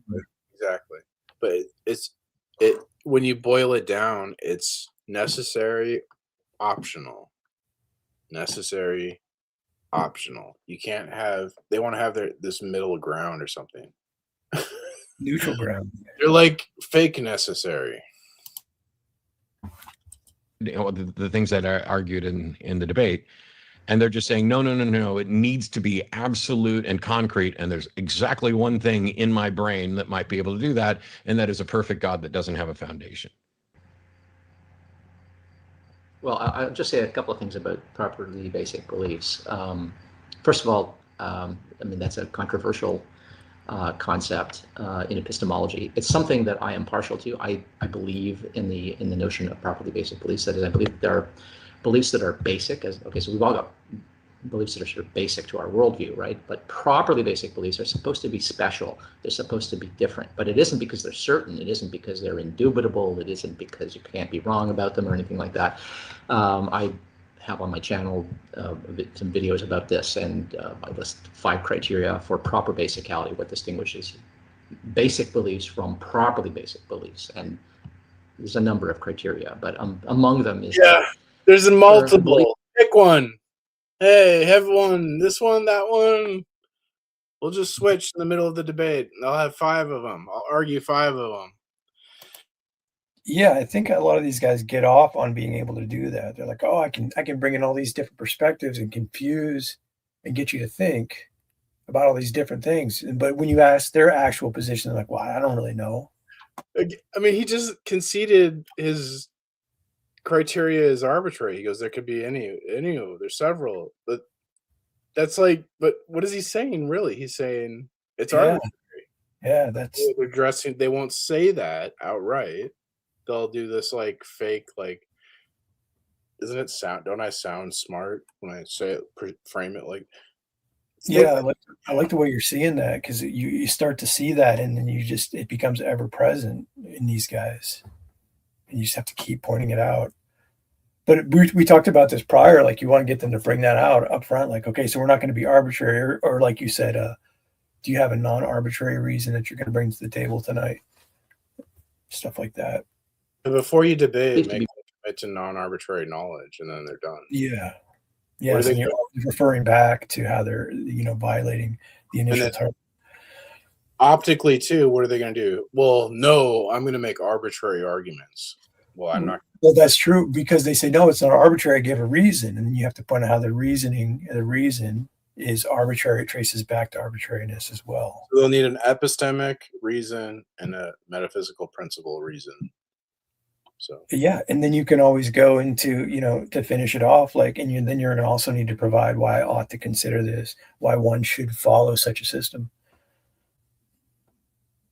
Be properly basic. It has to somehow be ingredient in rationality itself. It sort of has to be at the very root of what would ground what we call. It sort of has to be, I guess. It's the killer if someone argues moral anti-realism.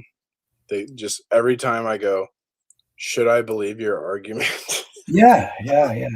Well, I'm not saying you should. I'm just talking to you. They have to say that, and then how stupid does that sound? Well, I'm saying an argument, but you don't have to believe my argument. Like, what is it? Why are you? Doesn't that sound goofy?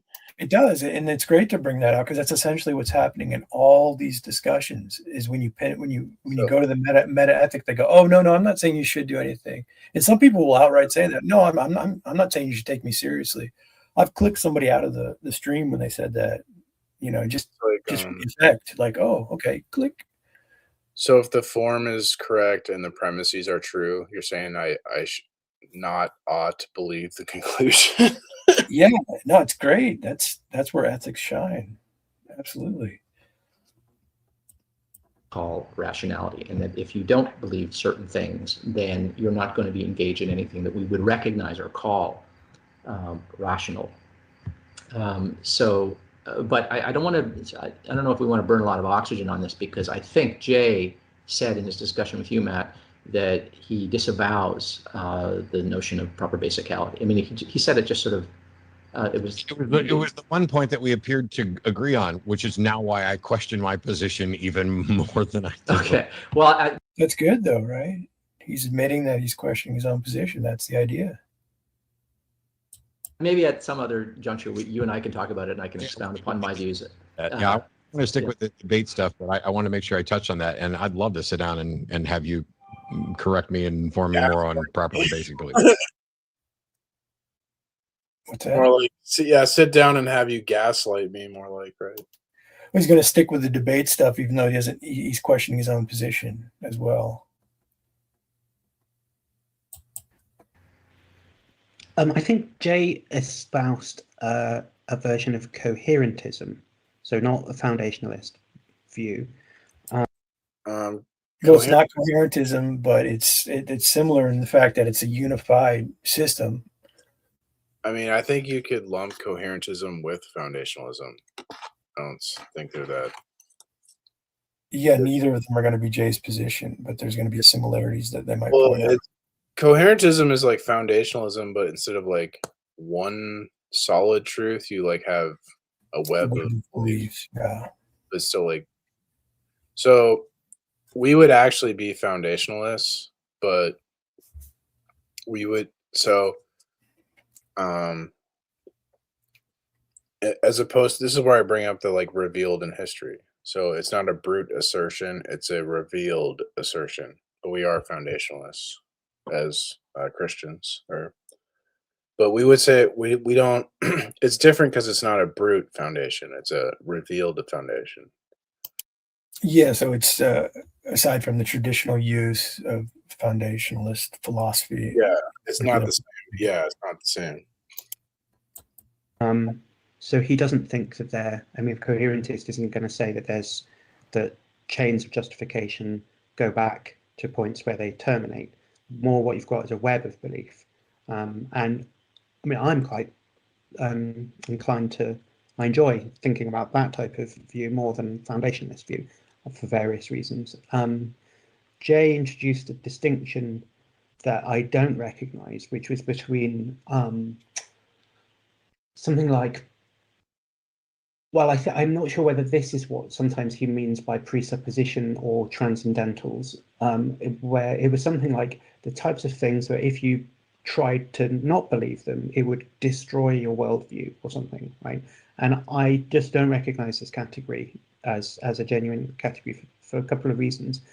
First of all, it feels like, I just don't know what it means to say that it destroys your worldview. I just don't know what that means as a concept. Like if you refused the law of non-contradiction, is that what he's getting at? Who's the authority? I don't know what that means. I don't accept that. Yeah, sure. But I mean, is that what he's touching on? Like he doesn't think there's things that can just destroy your worldview if you refuse them? Yeah, he wants to like deflate metaphysics.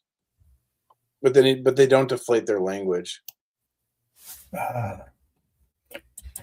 mean, rethink my worldview, like completely like keel over and a quivering wreck on the floor. I mean, what are we talking about? What does it actually mean to say that it destroys your worldview? It destroys your worldview in Jay's opinion, right? Or what are we talking about here? But secondly, it feels. I think that's another thing too. It's like I think a lot of these guys don't think they could actually be defeated for some reason. There's no way a Christian could. See, that's only his opinion. That's not my opinion, and my opinion is what really matters. Yeah, because they base it all on the opinion. They're like, well, ultimately, no matter what anybody says to me, it's just their opinion.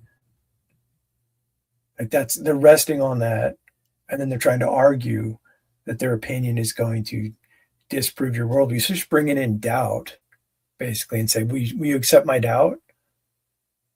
And you just say, no. I don't accept your doubt. Here's why. And they're kind of stuck. Like these guys are kind of stuck. They don't like Jay Dyer's worldview, but they don't really know what to do about it.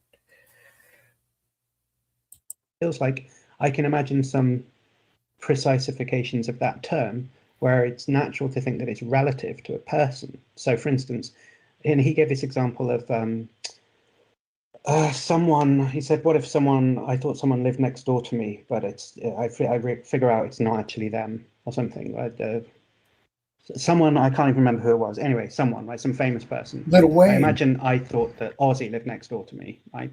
And then I go up to speak to them one day and I realize, oh crap, this isn't Ozzy. I thought for Lil ages Wayne. I thought Ozzy lived next door to me, but it's someone completely. It was Lil Wayne. He forgot, but it's not that. Yeah, important. yeah. He's pointing out the devastation of like a fundamental category versus a category that's just normative, right? So right, because logic is what we use to. Logic is like a tool we use to decide what's true or discover truth. So if the very tool for truth is broken, then every truth claim breaks. Whereas opposed to like, if I'm wrong about who my neighbor is, that doesn't destroy all truth. Right. Completely different. Actually, embarrassing. Something like that happened to me the other day. I mistook my neighbor for someone else. It's quite embarrassing. Anyway, but the point is, you can imagine a situation like this where maybe you had built up some massive narrative about this in your head about this person, and you thought that you lived next to them, and it was really important to you, and you thought that when you were seeing them talking with people and whatever, gardening and stuff, that you were getting that you were seeing something really significant. You were tweeting about it. Oh yeah, I live next door to Prince Charles or something, and he's like growing cucumbers right now. Well, when people like think, oh really, that's amazing how you get this access to this thing, and then one day you realize, oh shit, that's not Prince Charles. That's just like a normal dude, and maybe it could destroy. I mean, I guess it destroy your worldview. Maybe that could be a beginning of like a psychological episode where you realize, oh, I'm such an idiot. I've made such a big fool of myself. Blah blah blah. I don't know if that's what it means, but like, don't you think that's a lot of it too? These guys have spent like decades and decades of mocking Christianity, promoting atheism. Like when they get challenged on this level, like how devastating that is. They have to go back in their mind and think of all the material that they've created. Not with Malpass. Malpass said he grew up atheist. So I think Malpass has no animosity towards Christianity. I think Malpass is just the result of academia and like postmodernism. Sure, Matt Dillahunty would be a better example of what I'm speaking of. Like if he actually like acted the consideration in his own solitude, in his own time, said, "Damn, I see what he's saying." Like that would be so devastating because he has to, now like deal with his past. Yeah, so Dillahunty was a true believer in the Bible at one point. His parents were strong into it. Yeah.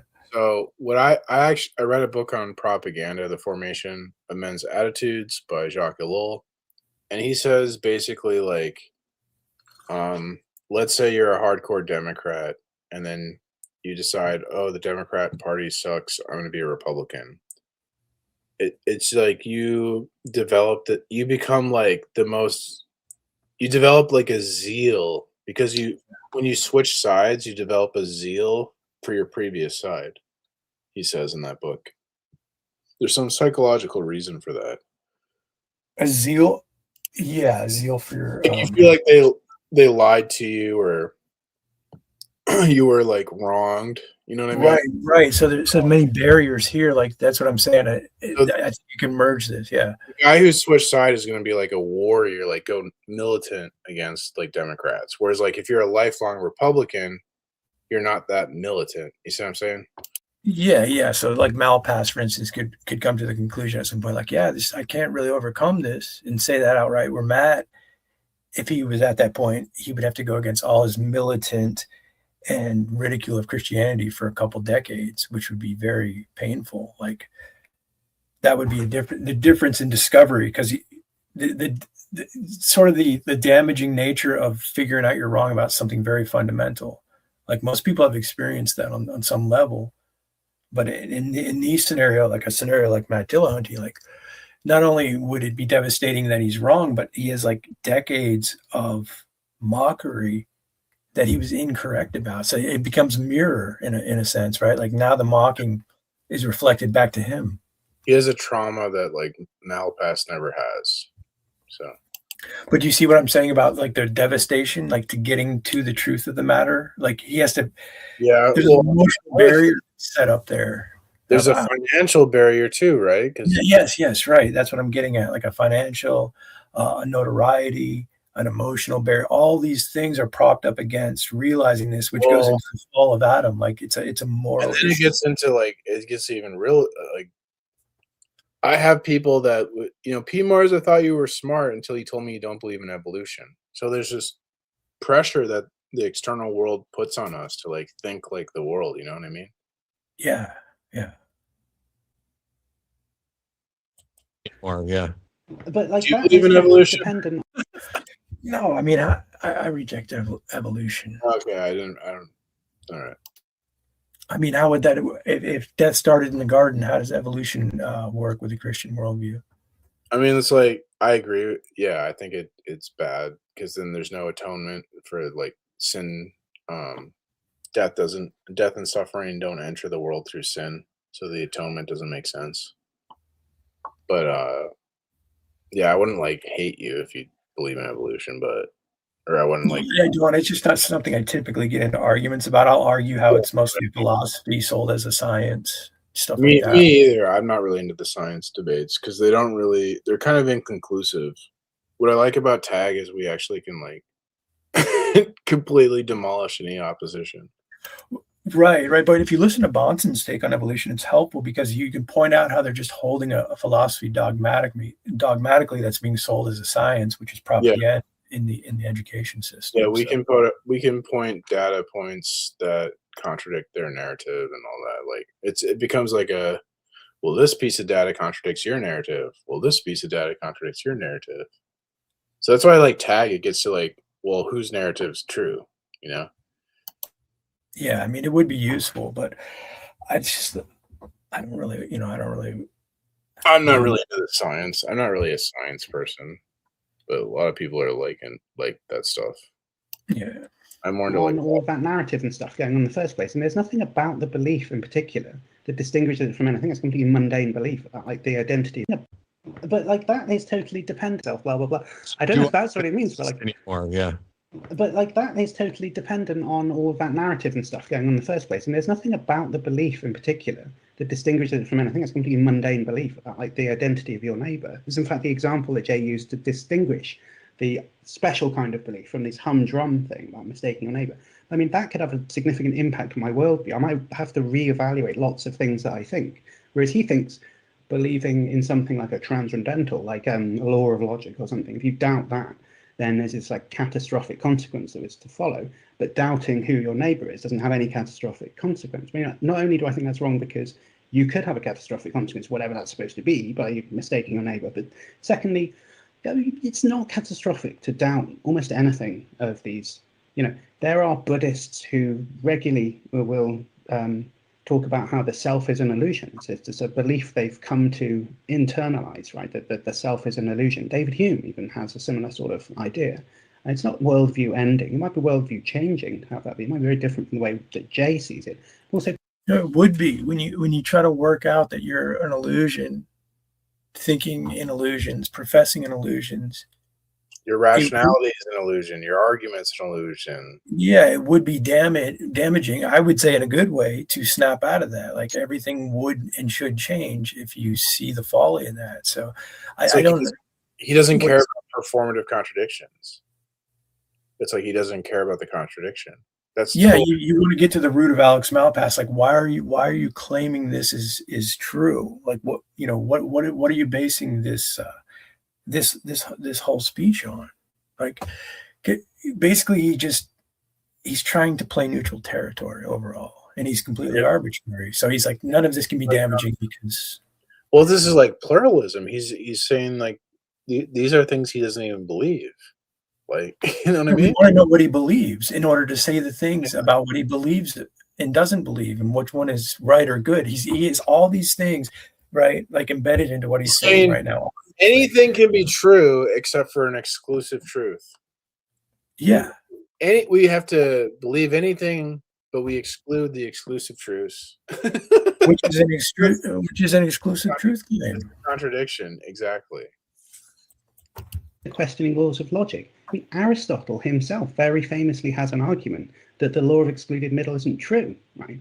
It's in this book called On Interpretation, chapter 9, right? It's called the sea battle argument. I mean, Are we saying that Aristotle didn't have a, what did he destroy his own worldview or something? I mean, like, it is possible, and evidently so, that philosophers will question almost all of the things that Jay brought up as being transcendentals, the self, the past, induction, laws of logic, whatever these things are.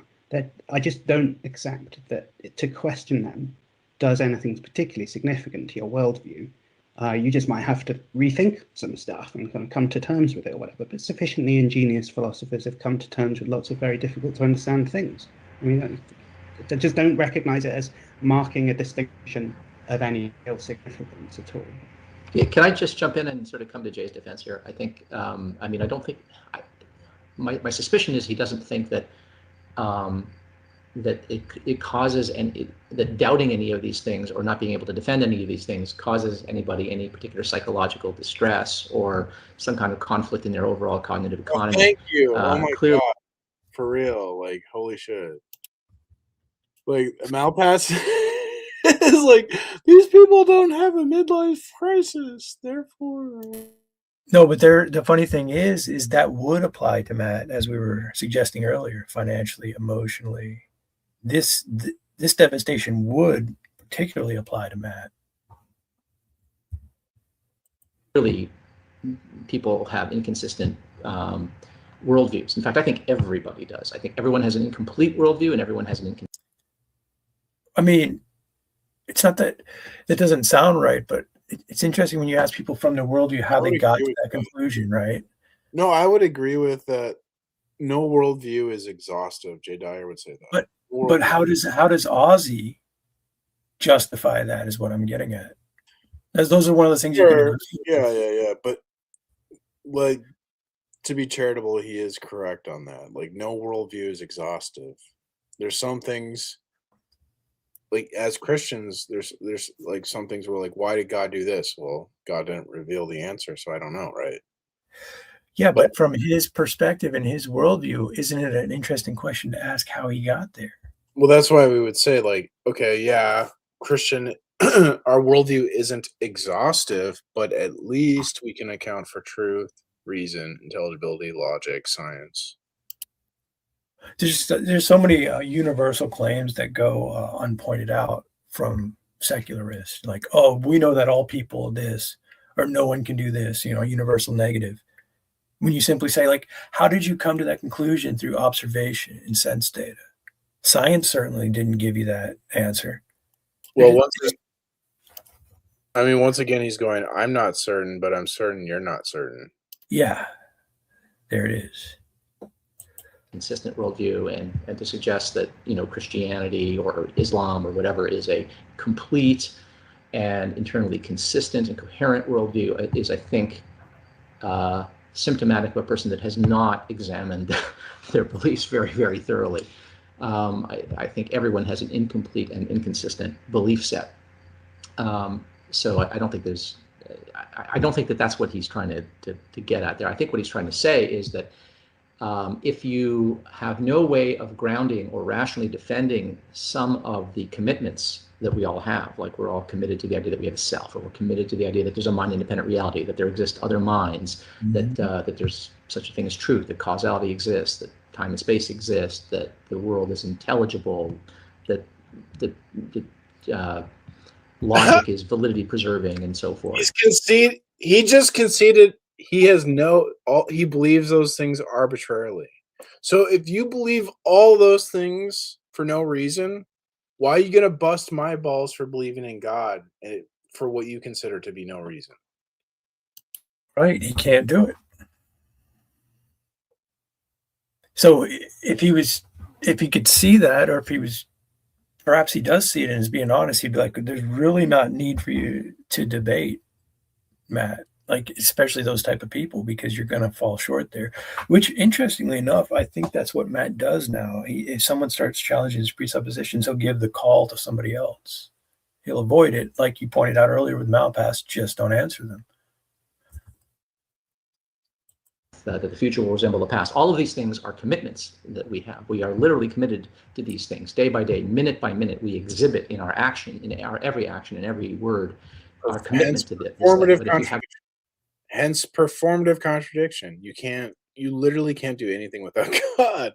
It's crazy. It's so obvious. That's why God says to Lazarus, I could resurrect you from the dead, and they would still not believe. Yeah, I think it's about seizing these moments in argumentation with your interlocutor, like you're doing now when you're, observing it and critiquing it. Like when you're able to do that at the particular moment with your interlocutor is going to be key, but it's very difficult, in a live discussion and debate. But I think that's the idea. I have no way of making sense of these things, no way to ground them, as you might put it. Then your worldview will come tumbling down in the sense that it is incoherent.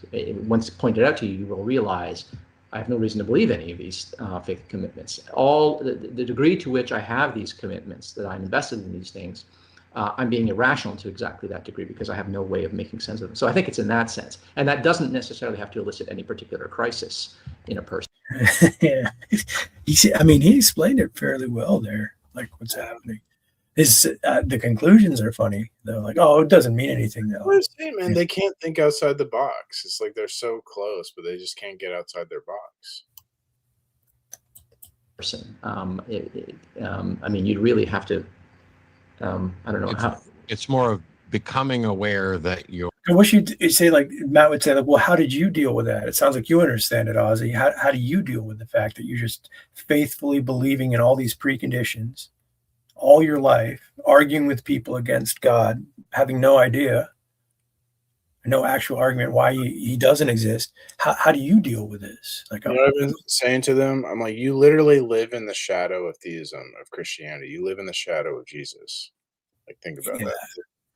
That's a pretty nice way to put it. It's a basic borrow from the Christian worldview, framed a different way, but that sounds good. Your worldview is not as coherent and confidence inspired as perhaps. And it's not as coherent. It's the justification is not there at all. The coherency is lacking. Well, confidence inspiring. I mean, come on. The thing is, their worldview is coherent by its own standards, but the problem is the standards are arbitrary. So the coherence isn't the issue. It's like Bonson says, when it comes to worldviews, unity is the name of the game. It's about giving an account for unity. Yeah. We don't say, because a lot of unbelievers get mixed up in this. Like, you're saying I can't know anything. That's crazy. Like, no, I think you know things. You can't account for the things that you do know, right? Like this, they miss this a lot. Like, oh, it was like even him and Stein or Tabash. He said, oh, you're wrong about this. Like, you said I can't balance my checkbook without God, and I do balance my checkbook. But basically, this is how they know things. They'll go, all defined knowledge this is the definition of knowledge. Well, I meet my criteria for knowledge, therefore I know things. That's what they're doing, right? They have no objective reference point to ground anything in an objective sense. So then Matt comes along and says, I don't even know if we need to ground things, right? So what happens when they take that route?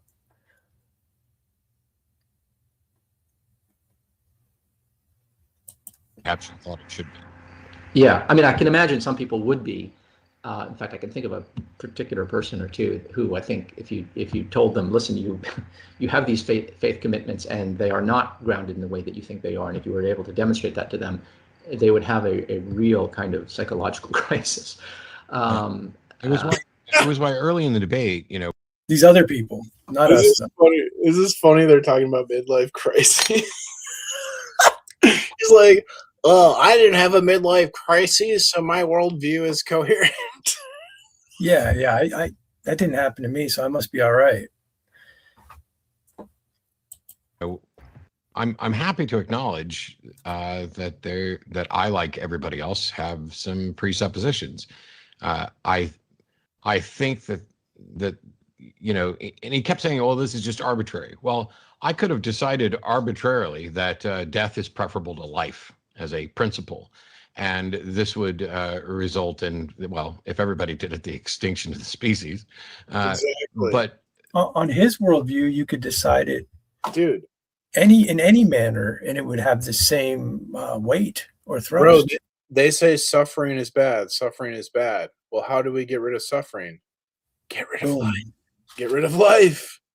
Logic. bro. That's an answer that they don't like. I mean, that works with the vegans too. Animal suffering, same type of argument there. Yeah, they can't refute that. That's an arbitrary presupposition. This is the way to deal with fools. You answer a fool by his folly. You assume what he's saying and show the extreme. Yes. So suffering's bad. Okay. Well, this is the extreme. Get rid of all life. No Right. life, no suffering.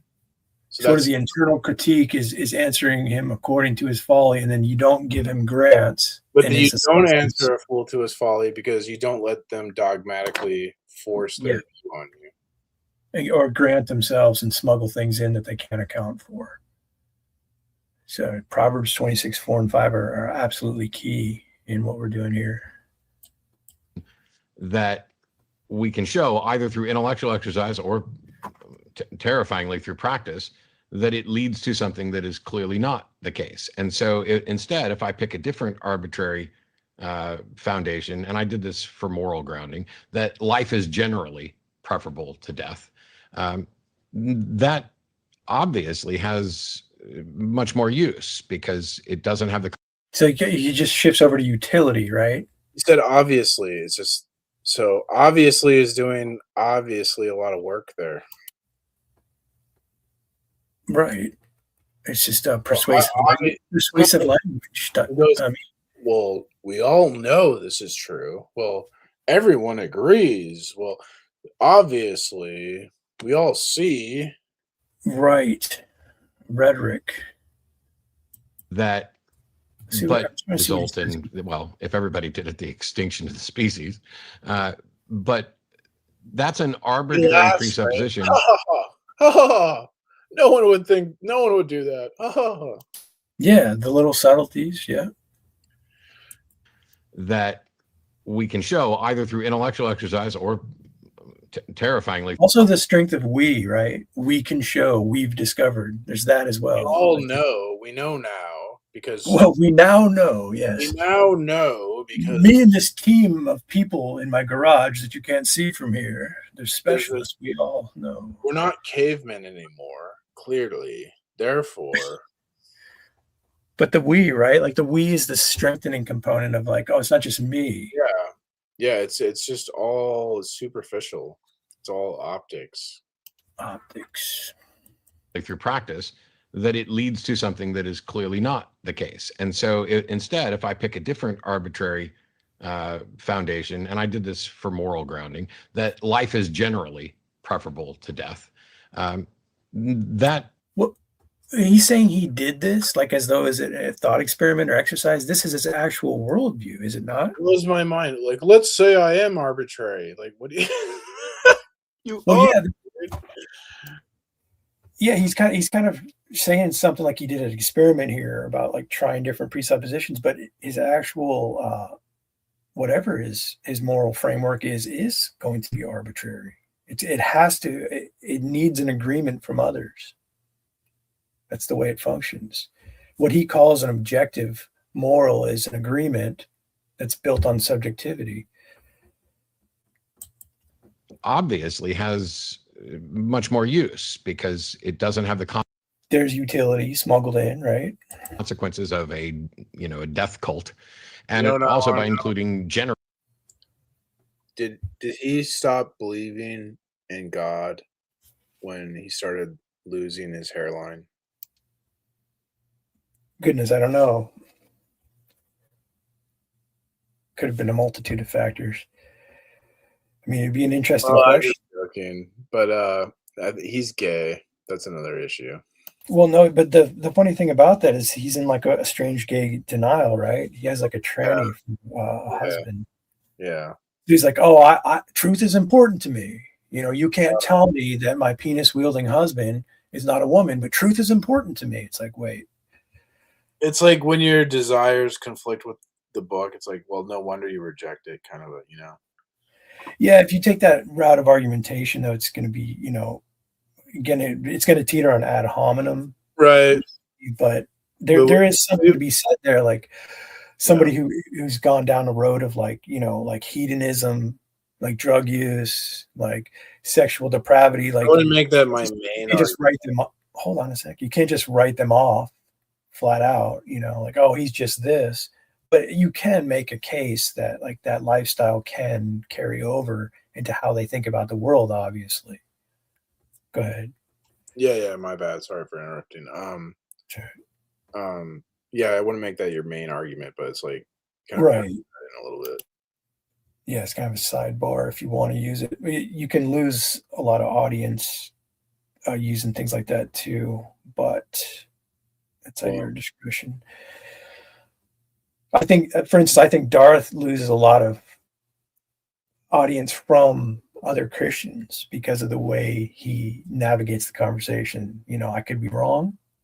Like you pointed out, all is playing out, like Tom Rabbit's videos that are supposed to be obviously Darth getting crushed are now like being reviewed again. Like, wow, these guys have nothing. So, but I think like, I don't know, Christ lost audience by being kind of like honest. And I think sticking to the Bible and, you know, trying to really obey what God says, it's not popular. And that's just kind of true. That's right. But the thing about it too, though, is Christ keeps composure, except when he's in the temple flipping tables, which becomes a distinct example. But if he lost composure more often, that distinct example would lose lose credibility. You know what I mean? Lost composure there. What's that? I wouldn't say he lost composure. I'm not saying that. I'm saying if he lost composure in different circumstances in the Gospels that we could note, it might give way to potentially assuming that, you know, this is an emotional factor involved here. He would use hard language. Like I think of John chapter 6, towards the end of chapter, he had like this huge crowd was gathered listening to him. And he used very hard language that was very offensive. And like people left, right? And they're mad. And the disciples were even like, Jesus, what are you doing? You know, like you're turning people away. And Jesus he goes, did I offend you to them? That's what Jesus said to them. It's John 6:61. So I don't know, man. Like I don't really worry about numbers or like how many people. I just think about like I just want to give God glory and like stay true to his word. And that's like my main focus, I guess. I'm not worried about like are people I know that most people are gonna reject the message and make fun of me and mockers and scoffers. So I expect to be persecuted for saying the truth. But I still say the truth, and like I give everyone a chance. I might say, you know, I'm done talking to you for today, but the next day I'll give them another chance. You know. Well, you mentioned earlier about the using the extremes to point out ideas, like in philosophy in general. Like you take someone's worldview and you take it to the extreme to point out the absurdity of it. So when you apply that to how you're handling unbelievers and different interlocutors of unbelief, you could take that to the extreme and say, what if I acted like a total jerk in every case, just insulted them, ridiculed them, versus if I acted charitable in every case and meek. Like if you put that idea out there, you can see. I would argue that the meekness, which is also biblical, is going to be the more effective route in the long run for Christians viewing it and unbelievers viewing it. You know what I mean? Sure, but I wouldn't make a rule of it because I'd say it's like a case by case basis. So it is, but there's going to be a standard there, like where the case by case basis is what you're matching the energy would be what you're saying there. Like you might need to increase the mirroring effect of who you're talking to specifically. I mean, I feel like a big stumbling block is pride. So like if someone's super arrogant, super prideful, to kind of like poke at their pride and not in a way to like that I'm like Yeah. It's because I want the best for them is the intention, right? That if they humble themselves, they could like. You can't learn it if you're arrogant. You can't learn. The Bible's always saying be humble and meek and stuff. Right. So I think that can be like I think a proverb says open rebuke is better than hidden love. The wounds of a friend are faithful, and the enemy multiplies kisses. So it's easy to say things people want to hear and that they like, and they'll make you friendly. It's hard to like point out it's hard to rebuke people. And now we shouldn't hypocritically rebuke people, but I think we should rebuke people. Yes, I don't disagree, but I think what I'm honing in on here is that in dealing with people, that a lot of times they're confused and conflicted, like these three are about the transcendental argument in general. They don't know how to overcome it, so they wait and they antagonize you to get you to act a little bit like a fool so they can write you off. That's happening, right? You've seen this with Darth, right? Yeah. It's sort of the ploy where that's also answering them according to their folly, in a sense, if you've thought about it that way. Yeah, I've thought about that. It recognizes. Okay. I talked to Darth about that, but we're also human beings. We're not perfect. Yeah, like, I have emotions. I know, but that's what I'm saying. You have a standard, like, there's times when you're like, okay, I indulged in insulting them. I didn't really have a point behind that, except I was pissed and I just wanted to keep it. That those things happen, right? It happens. There's like no way, like if you talk on the internet a lot, you're gonna have a moment where you're gonna flip out because we're human beings. And so like people can just like clip that and isolate that. And then like, so that's what they do with Darth, you see? So like if they take his most worst moments and that's what they clip. So then that builds up a narrative and then people believe the narrative and then that's the idea though. How many of those worst moments do you want to give them? That's what's being pointed out here, right? It's literally it's literally impossible. I don't know. I don't care about that because I don't know, P-Mars. Sounds like you're kind of checking out. Well, I am because I can't do it. I don't know what to do. Like it's I give you props. You do more like groundwork than someone like me, like you and Darth are out there like just taking on anybody. People could clip me and say like they clip me all the time saying awful things, and all I want to do is like love people and be forgiving and like tell people the truth and talk about God. But people are so nasty to me that I get nasty back.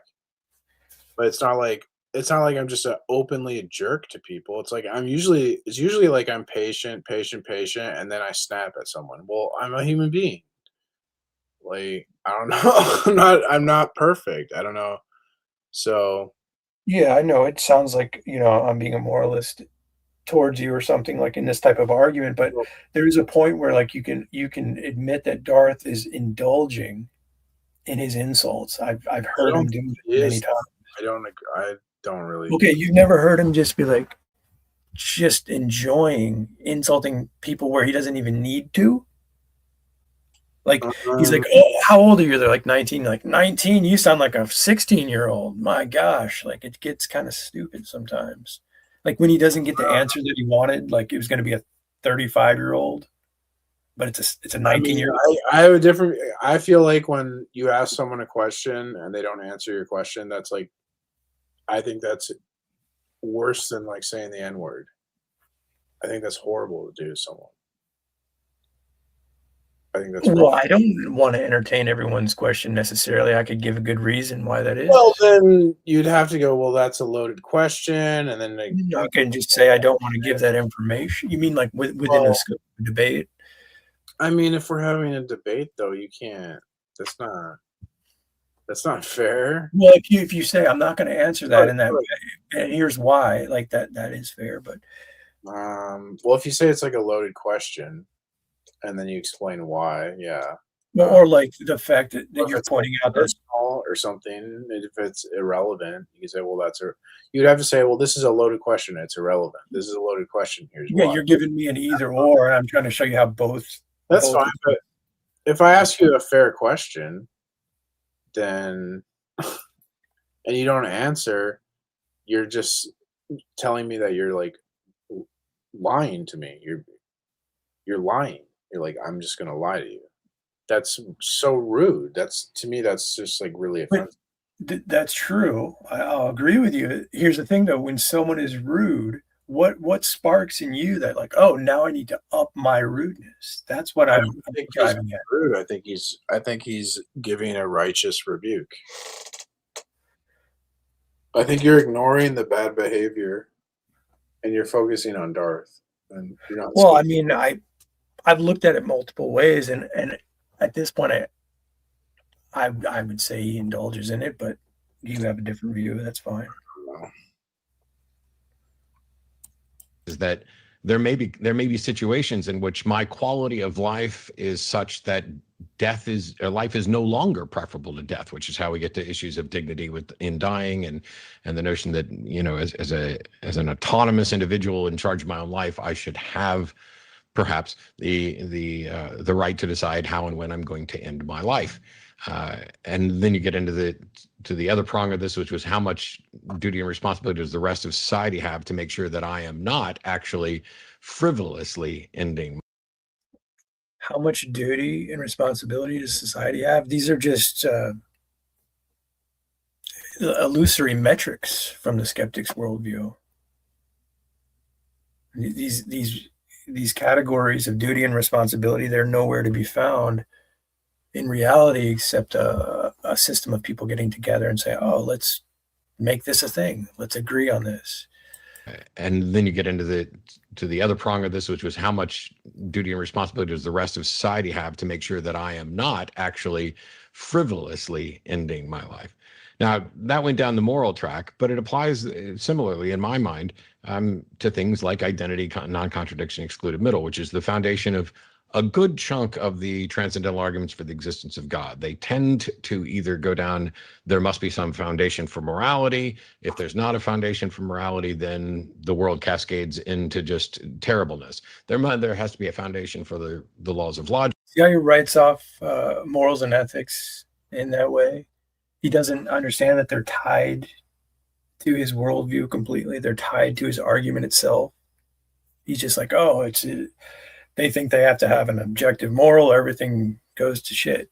He's just writing that off in a way that he's not understanding the devastation of having a subjective ethic at the thrust of his whole argument. Must be some foundation for morality. If there's not a foundation for morality, then the world cascades into just terribleness. There has to be a foundation for the laws of logic, because if there's not, then we're in this terrible, incoherent worldview that is just arbitrary, and we framing what Jay is saying and pointing out to him, which is actually devastating to him as a skeptic, and he's framing it in a way where Jay's being absurd, saying, oh, if you don't listen to me, you're going to be in a terrible place and the world's going to end. It's just like you pointed out, it's just optics here, coping and optics going on right now. Ending my life. Now, that went down the moral track, but it applies similarly, in my mind, to things like identity, non-contradiction, excluded middle, which is the foundation of a good chunk of the transcendental arguments for the existence of God. They tend to either go down, there must be some foundation for morality. If there's not a foundation for morality, then the world cascades into just terribleness. There has to be a foundation for the laws of logic, because if there's not, then we're in this terrible, incoherent worldview that is just arbitrary, and we could have no confidence that we are correct. And ages ago, I kind of solved this for myself, and actually for the side debate, that's where I kind of introduced this notion of maximal confidence, which may or may not be absolute, may not have. Yeah, he solved it. He solved it, dude. How do I express faith and confidence without drawing in any unity? I'll dress it up with spectrum. Where can I read? I'll ask Grok. Where can I read Matt Dillon's paper on, what is it? Maximal confidence? Maximal certainty, maximal confidence. See, he just he's just sidestepping the problem, isn't he? Isn't that Maxwell crazy? relies on some sort of foundation or some sort of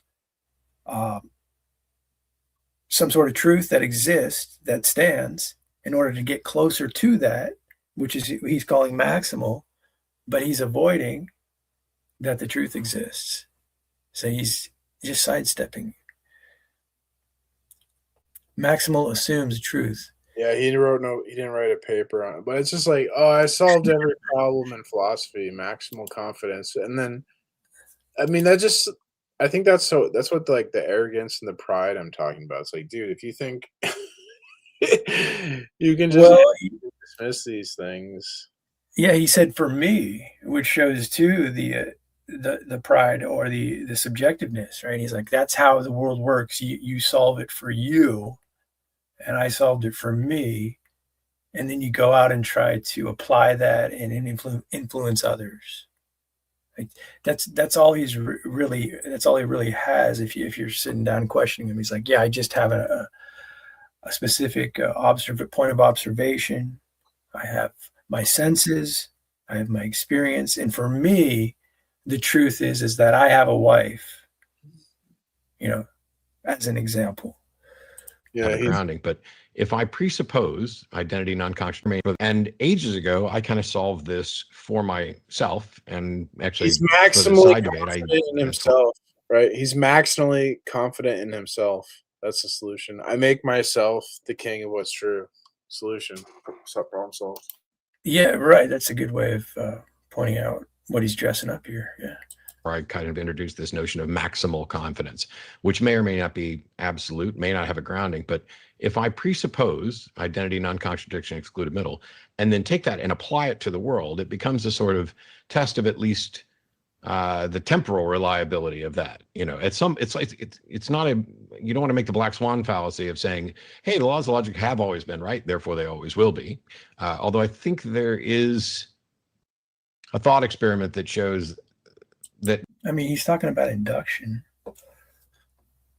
that has convinced me that they always will be, always have.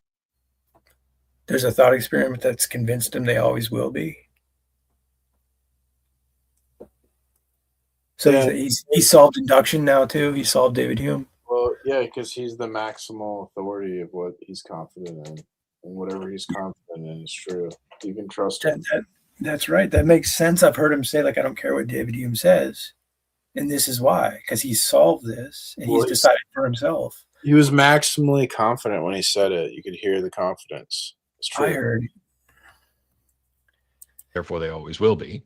Although I think there is a thought experiment that shows that has convinced me that they always will be, always have been, and would be in the absence of everything, because you would have to assume they were true in order to try to show that they weren't, or something else. You'd have to assume something that I think becomes equivalent.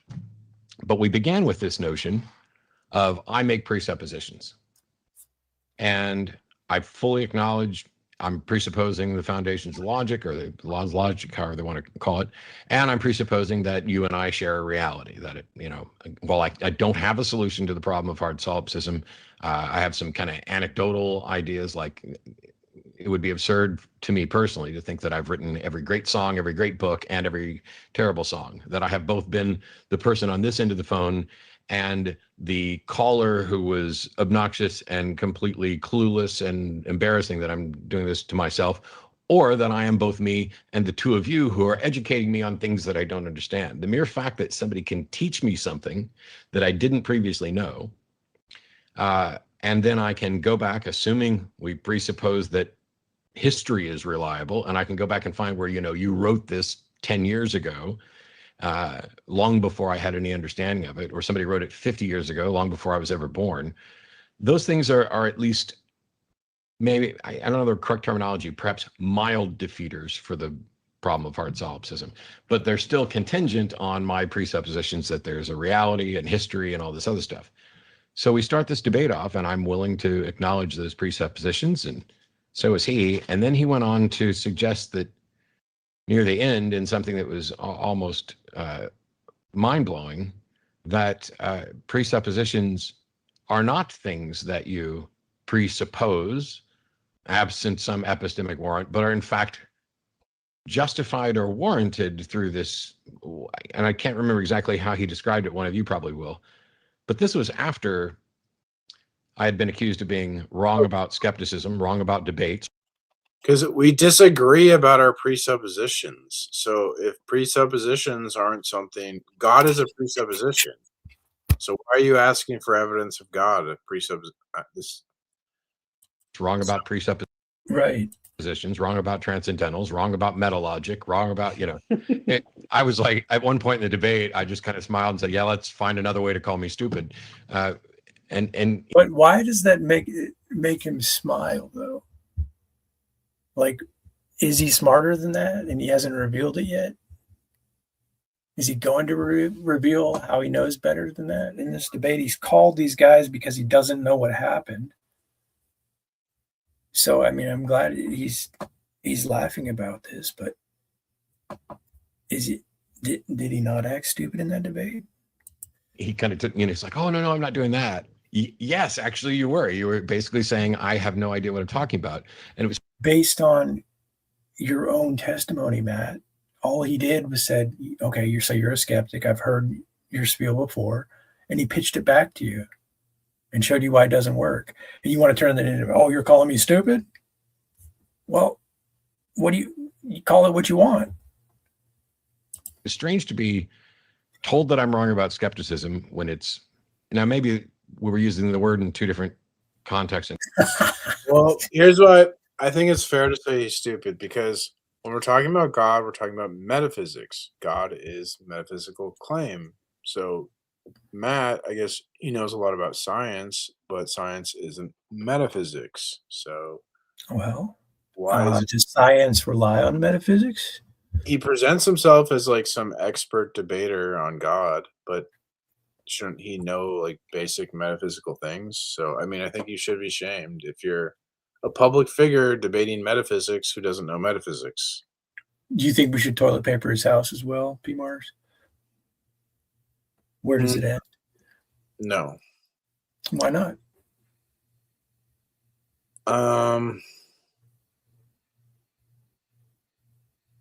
Well, it's because like he's a false teacher. Like atheists are already doing that. Did you see the whole thing about the evidence claims video about the atheists made? Alex O'Connor made a video exposing Matt Dillahunty for, because when people say things that aren't true and they present themselves as experts, I think, yeah, we should tell the truth about that. Yeah. Entirely, or maybe he was just making shit up. I don't know. Oh. You were basically saying, I have no idea what I'm talking about. And it was strange to be told that I'm wrong about skepticism when it's, now maybe we were using the word in two different contexts entirely. Yeah. Jay Dyer was using the traditional philosophy and he understood it and understands skepticism better than you do, the one who calls himself a skeptic. Yeah, he was using skepticism to say, like, I'm skeptical the Bible's true. I'm a skeptic. Convenient skepticism, sure.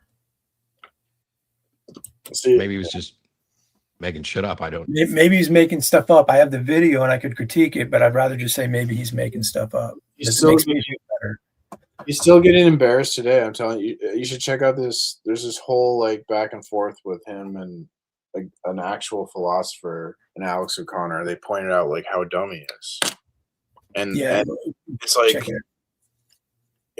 I think it's good. Like, look, if I'm saying something stupid, I would want someone to tell me, so I don't keep like being an idiot. He's been a total, like, I'm not saying this to be mean, but like that's the reality. He's said things that are grossly dumb, like wrong, super wrong, to the point, like foolish things for years, and confident. So I don't know. Like Jay Dyer was trying to tell him in a nice way, and he doesn't care, and whatever. Oh, you might think that like smashing him in even harder than Jay Dyer did, adding some fervor onto it would have done the job, perhaps. I don't know what would have done the job, but now he's being publicly shamed by Alex O'Connor, who's not Christian, for making mistakes in philosophy. So, we try to point these things out to him, and I don't know what you do. Yeah, I see what you're saying. I think that sometimes you feel the need, like you just gotta like body slam somebody because they're not getting it. You try every different way, and they're not getting it. Your intention, like, why are you doing it? Are you doing it because you're a jerk and like you want to put yourself like superior to others, or are you doing it because you like actually care about them? Like the intention matters. Yes. No. But the two that hit me the strongest were this notion of debates, where he thinks a debate, one side comes up and says, yes, this is true, and the other side comes up and says, no, this is not. Whereas I tend to view it as that's one type of debate. Another type of debate is the traditional debate where there is a question and a resolution that one side is arguing in favor of. And the other side doesn't necessarily have to argue that the resolution is in fact false, but you can argue, my position isn't there is no God. My position is your justification for God does not warrant that belief.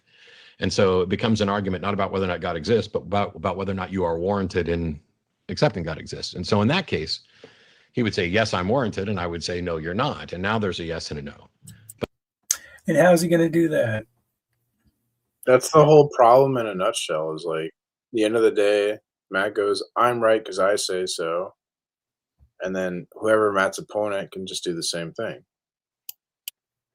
Yeah, that's why Matt's good at speaking in emotional language and rhetoric, because that's how he uses the fact that he doesn't really have anything more than opinions or see it as anyone having more than opinion. He's like, well, if I can speak well and frame my language right, I can convince people of my opinion.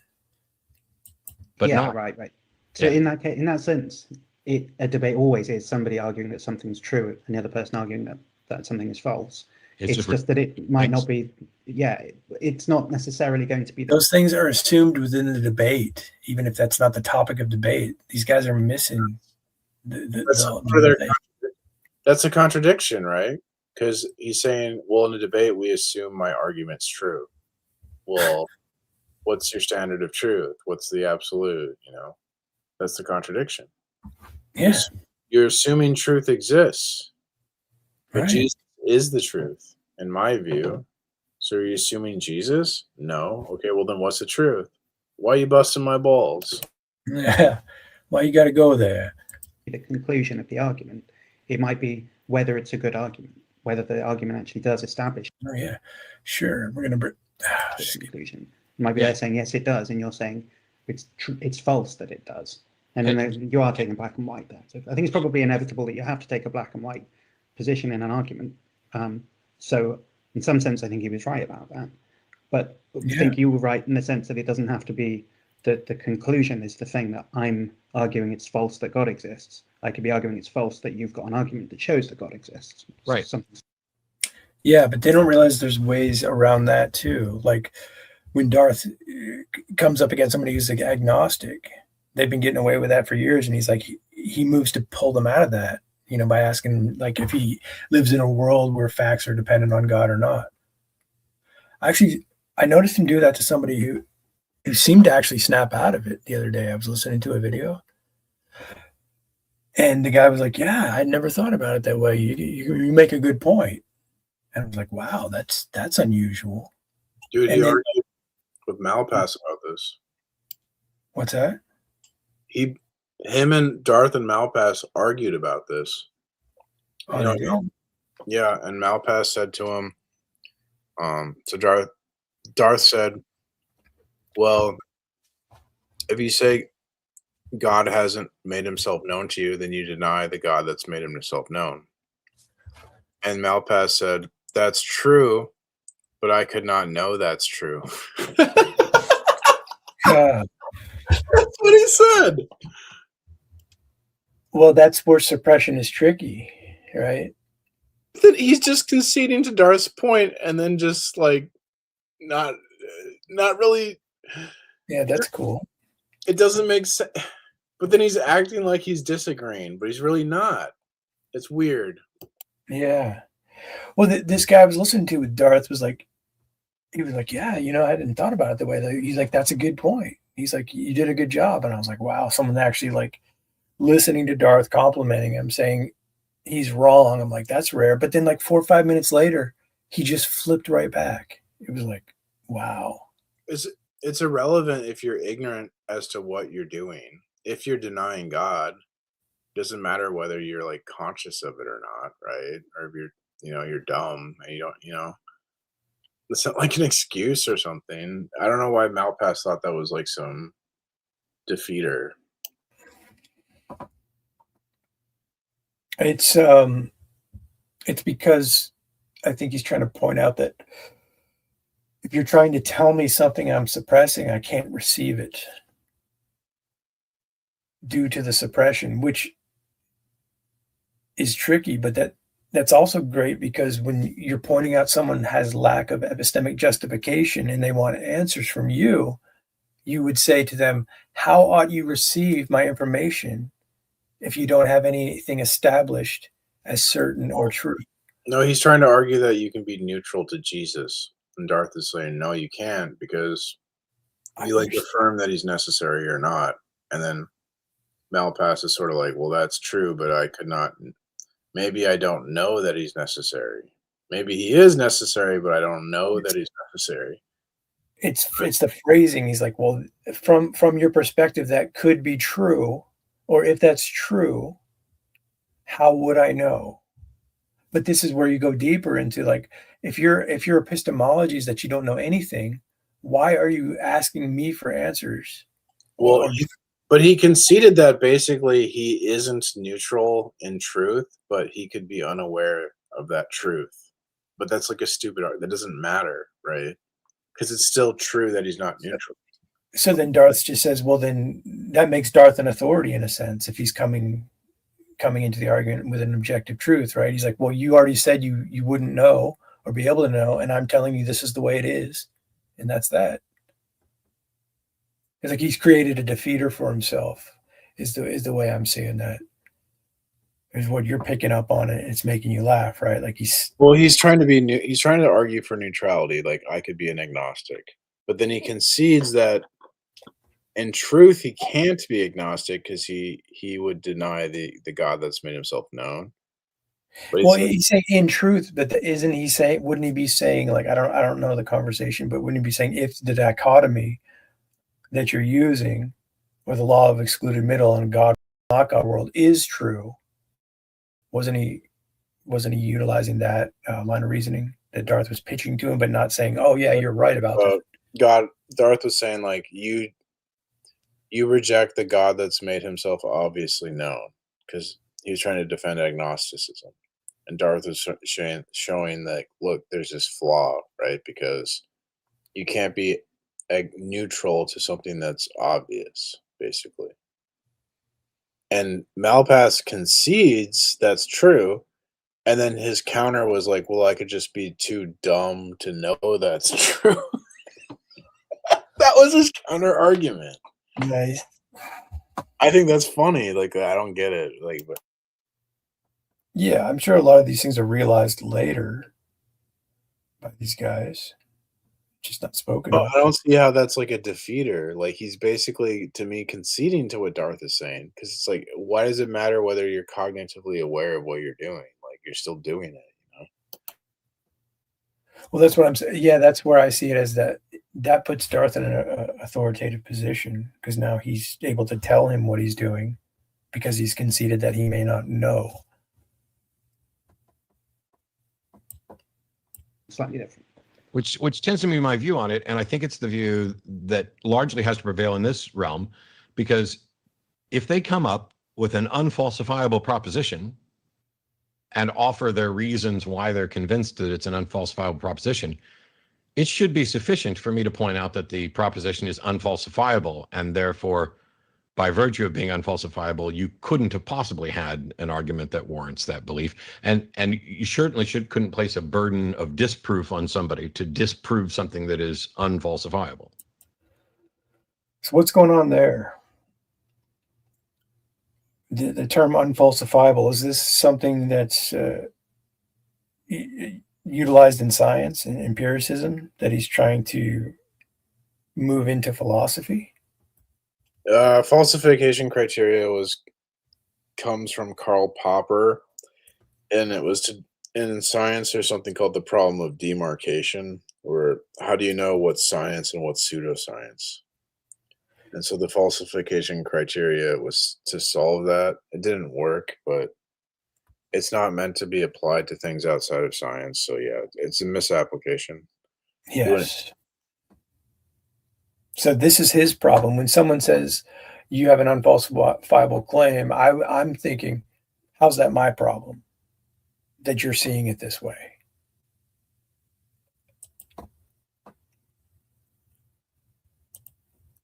An unfalsifiable proposition and offer their reasons why they're convinced that it's an unfalsifiable proposition. But then he says why they're convinced it's unfalsifiable. Why are they convinced it's unfalsifiable? You're the one claiming it's unfalsifiable. That's strange. And offer their reasons why they're convinced that it's an unfalsifiable proposition. It should be sufficient for me to point out that the proposition is unfalsifiable. The criteria is unfalsifiable. So it's like self-defeating if you make it universal. I'm not sure I follow. They want to say a proposition isn't worthy of consideration unless you can revise the proposition, right? That's what falsification is saying. So like But it's category error. You know how in science they're always like, well, if new evidence contradicts what we see, we'll change what we think is true. That's called a provisional as opposed to absolute truth. Provisional truth. So that's, go ahead. Falsification is saying that like, if we can't revise it, then it's not worthy of like consideration for science. But well, he wants to apply this universally though. So yeah, you take that claim itself and question it on that level, right? Apply it to itself, like empiricism. So like, if the claim can we falsify, is the falsification criteria falsifiable? Because if it is, that means you can revise it. And if you can revise it, that means it's unfalsifiable. So see the contradiction? Yeah. Yeah, I'm thinking another way to put it might be that it's the idea of a posteriori facts and a priori knowledge. They want to say no claim, all truth claims can be revised. But if that claim can be revised, then that means there are truth claims that can't be revised, which means that contradicts. Does that make sense? It kind of reminds me. Yeah, it reminds me of like that which can be asserted without evidence can be dismissed without evidence. Like, what is the evidence for that claim itself?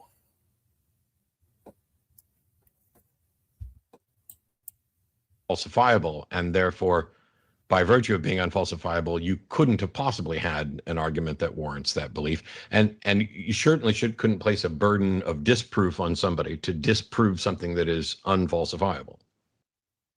Yeah, I think then the burden of proof would be on whether or not it's falsifiable. And that'll be something you have a burden of proof in justifying. If you think that it isn't, you should explain why you think it isn't.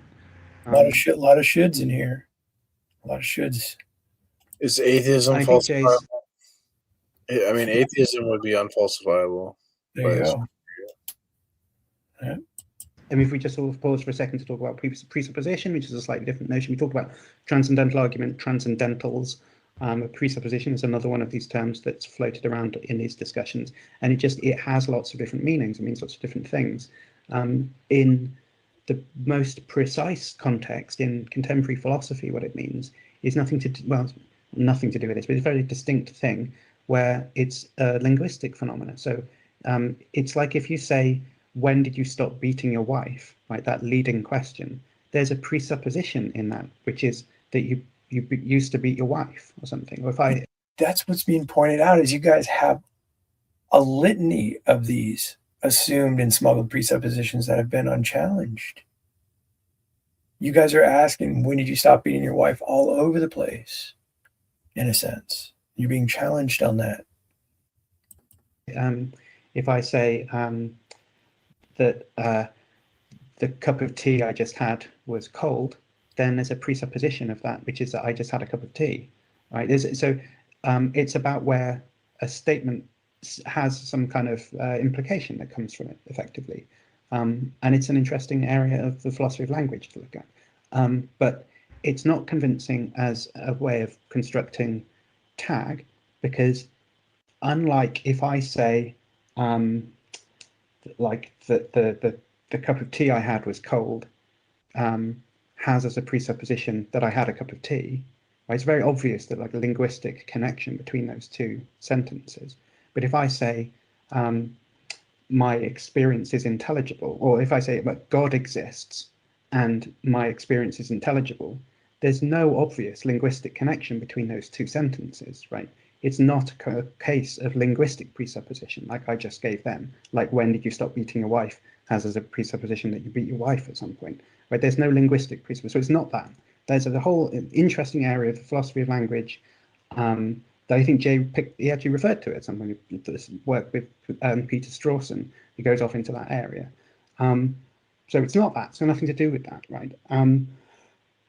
So what is it, right? So, and the traditional way that the sort of apologetics distinction that we're all familiar with is that you'll have this kind of evidentialist apologetics where you're, kind of give arguments about like the age of the earth or something, and you're saying the decay rate of this whatever atom, stuff like this, and trying to show that shows you that the earth is young, or whatever this thing is, right? All the historical evidence that Jesus was resurrected or something like this, right? Evidentialist apologetics. The presuppositionalist point is supposed to be, well, what atheists do is they come along and they read evidence with their own presuppositions, their own kind of bias towards it. And that means that it doesn't matter what evidence you give them, they're always going to sort of feed it into their way of looking at the world and come up with their own conclusion.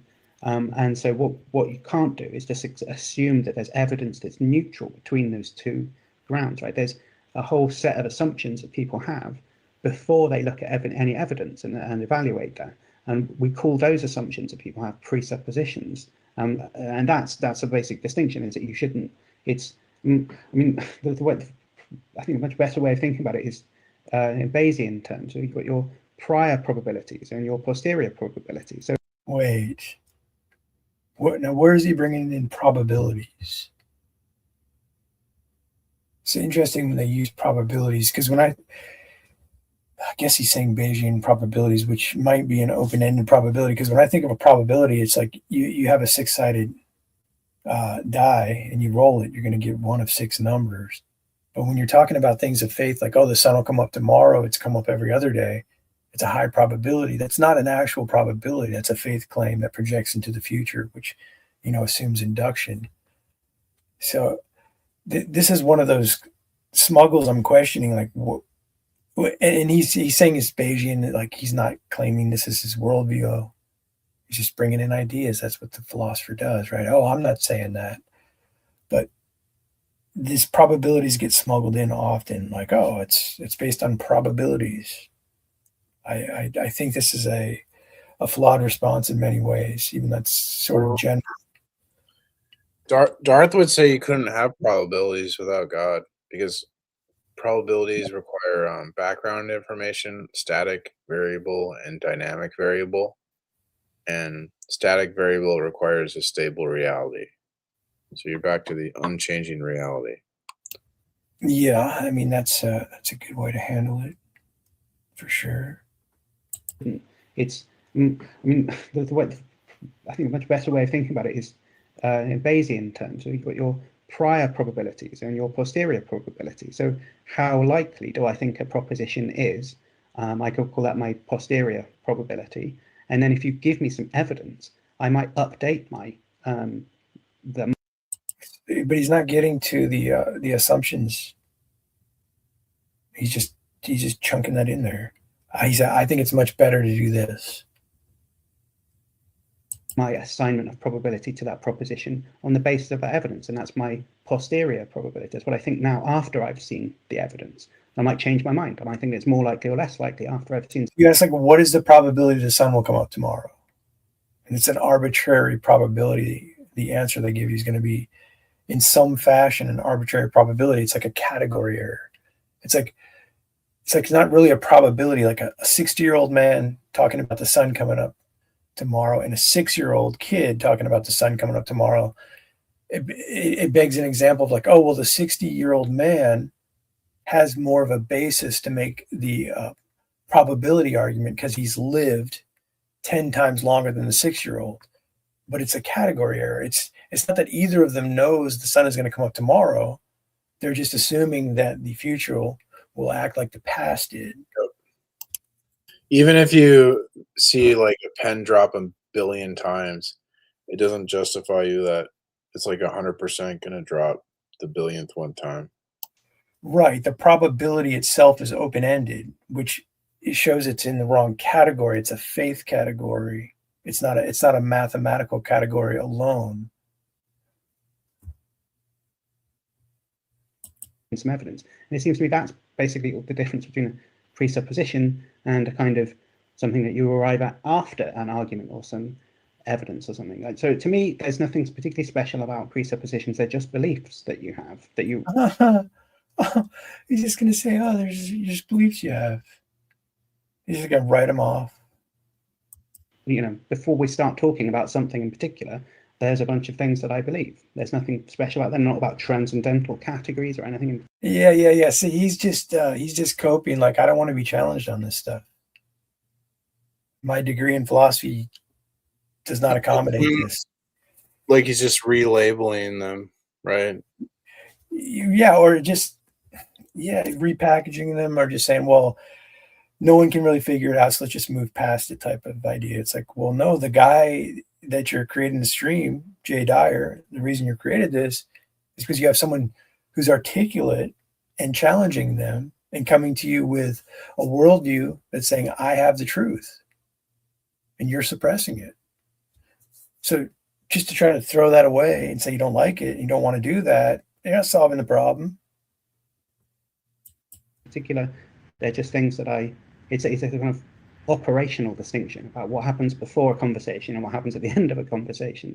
And obviously, if you take that to the absurd with him and say, oh, that's cool. Well, since presuppositions are just things we believe and they're not really important, you just come up with whatever you want. He's going back to the neutral territory too, right? Like, oh, we all just agree on these things that are true. Then we argue from those things we all agree on. Yeah, dialectics. He wants to start with an agreement, and when you don't, he's in trouble. Yeah, you can probably explain that better than I can, I think. No, I mean that was very precise. I especially like the linguistic angle that you put in there. When Matt and Jay were talking about presuppositions, they suddenly they were at loggerheads, because what Matt means by a presupposition is what I and a lot of people would mean by a presupposition, which is it is something that you presuppose. It is not something that you have arrived at. It is an underived commitment that you have. It's something that you take to be true. Well, is that true with presupposing God, P. Mars? I don't understand. So why ask us for evidence if God's a presupposition? Yeah, I mean, that's what effectively they're doing to themselves here. But I think people overlook the point that you position the presupposition of God upon revelation.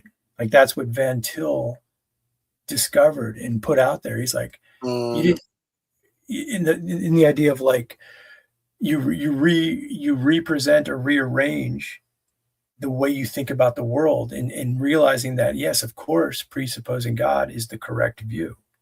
Well, our presuppositions come from the Bible. Their presuppositions come from their mind.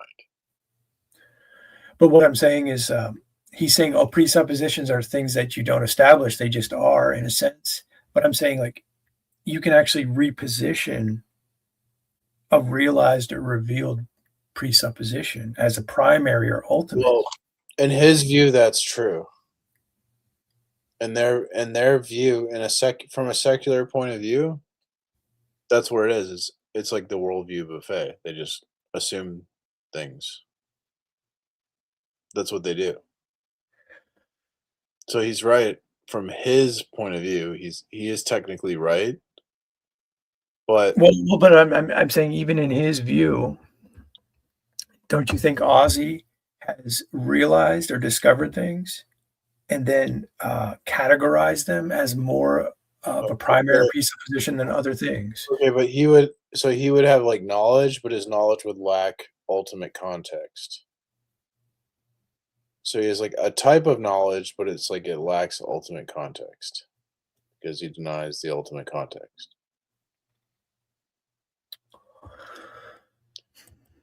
But you didn't derive that. And this is how it's used, something that I and a lot of people would mean by presupposition, which is it is something that you presuppose. It is not something that you have arrived at. It is. But so right there, something you presuppose you didn't arrive at. Don't you arrive at things as life goes on that you rearrange that which you presupposed? No, he's saying like we start with metaphysical assumptions, so you don't demonstrate your metaphysical assumptions the way you demonstrate like inductive, deductive. That's what I'm saying. It's like a transcendental argument because you don't demonstrate a transcendental through induction, deduction, and abduction. You can't. Remember when I said that? Those arguments can't conclude with the transcendental. Right. So the transcendentals are what's necessary for the arguments, for those arguments. That's why they can't prove transcendentals. So you have to do the nonlinear argument. So, but because they're dogmatically refute. They won't consider starting with revelation. They won't consider it. So they're saying we all just arbitrarily assume these things.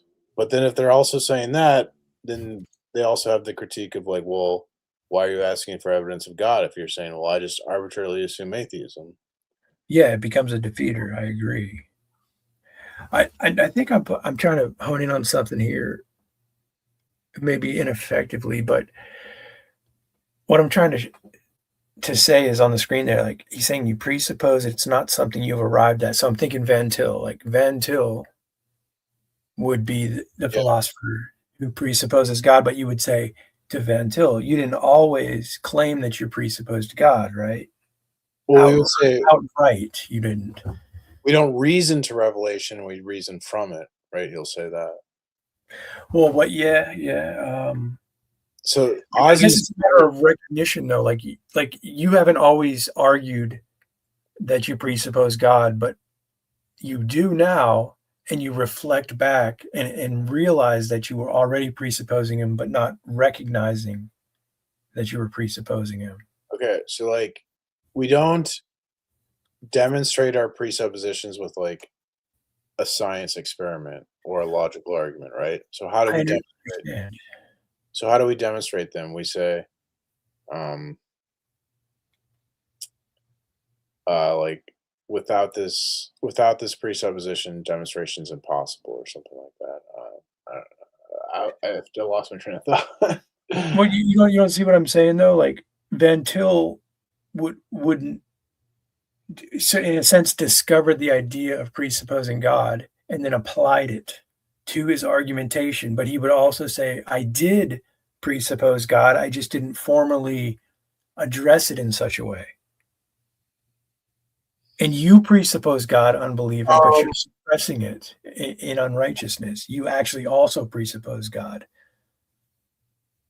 Yeah. He would say they live in a way. They live as if God exists while they, like, I guess, mentally deny him or something. Mm-hmm. Underived commitment that you have. It's something that you take to be true, but you didn't derive that.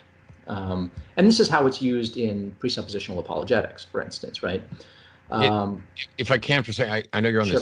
this. It felt to me like he seemed to be confusing presupposition with premise, because the premise of an argument could actually be the conclusion of another argument, and yet we would put it in there. And so if you're doing something like a reductio, you would assume a premise for the sake of showing that it's wrong.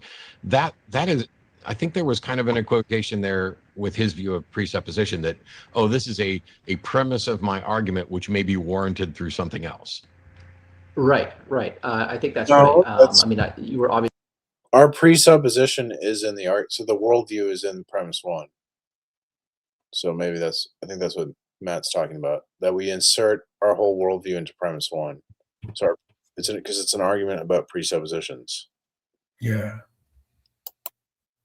Obviously, not talking the same language when you were using presupposition. So what I think you meant by presupposition was something like some commitment, something that we believe to be true, that we take to be true, but that it isn't derived from anything else, right? It's where we start. It's like an axiom. The ball gets rolling on the basis of having assumed this thing to be true. They're missing the ultimate presupposition. They're just talking about general presuppositions, axioms, right? Yeah, we say it's like an axiom. I get. Well, again, I guess from their view, because this is again their worldview. From their perspective, we can't demonstrate anything metaphysics. So metaphysics are just something we take for granted. That's their view. We're saying, hold on. Jesus is the metaphysical like truth, the authority of truth. Jesus is making metaphysical claims, and we can prove it. So that's where we disagree about whether or not we can demonstrate a metaphysical claim. They want to say it's impossible. We say it's possible through Christ. Yeah, for them to say from their worldview it's impossible to demonstrate, how would they have exhausted that? That's why it's anti-skeptical, because when they say something's impossible, they have to stand on the Bible. Because God, Jesus determines what's possible. You could say something like, why are you borrowing from my worldview if they made a claim like that? You haven't exhausted the idea of what is possible and impossible. You can't do that. I would say you're using a word that belongs to Jesus. The word possible, you just use the word possible. That word belongs to Jesus. What determines what's possible and impossible if it's not Jesus? Yeah, they're not going to like that. And just actually, this ties into this business of properly basic beliefs that I would endorse, because I think that everything that we believe rests on a fact. You said like that I would endorse. This is like a sales pitch for them. Every time it's like narcissism, dude.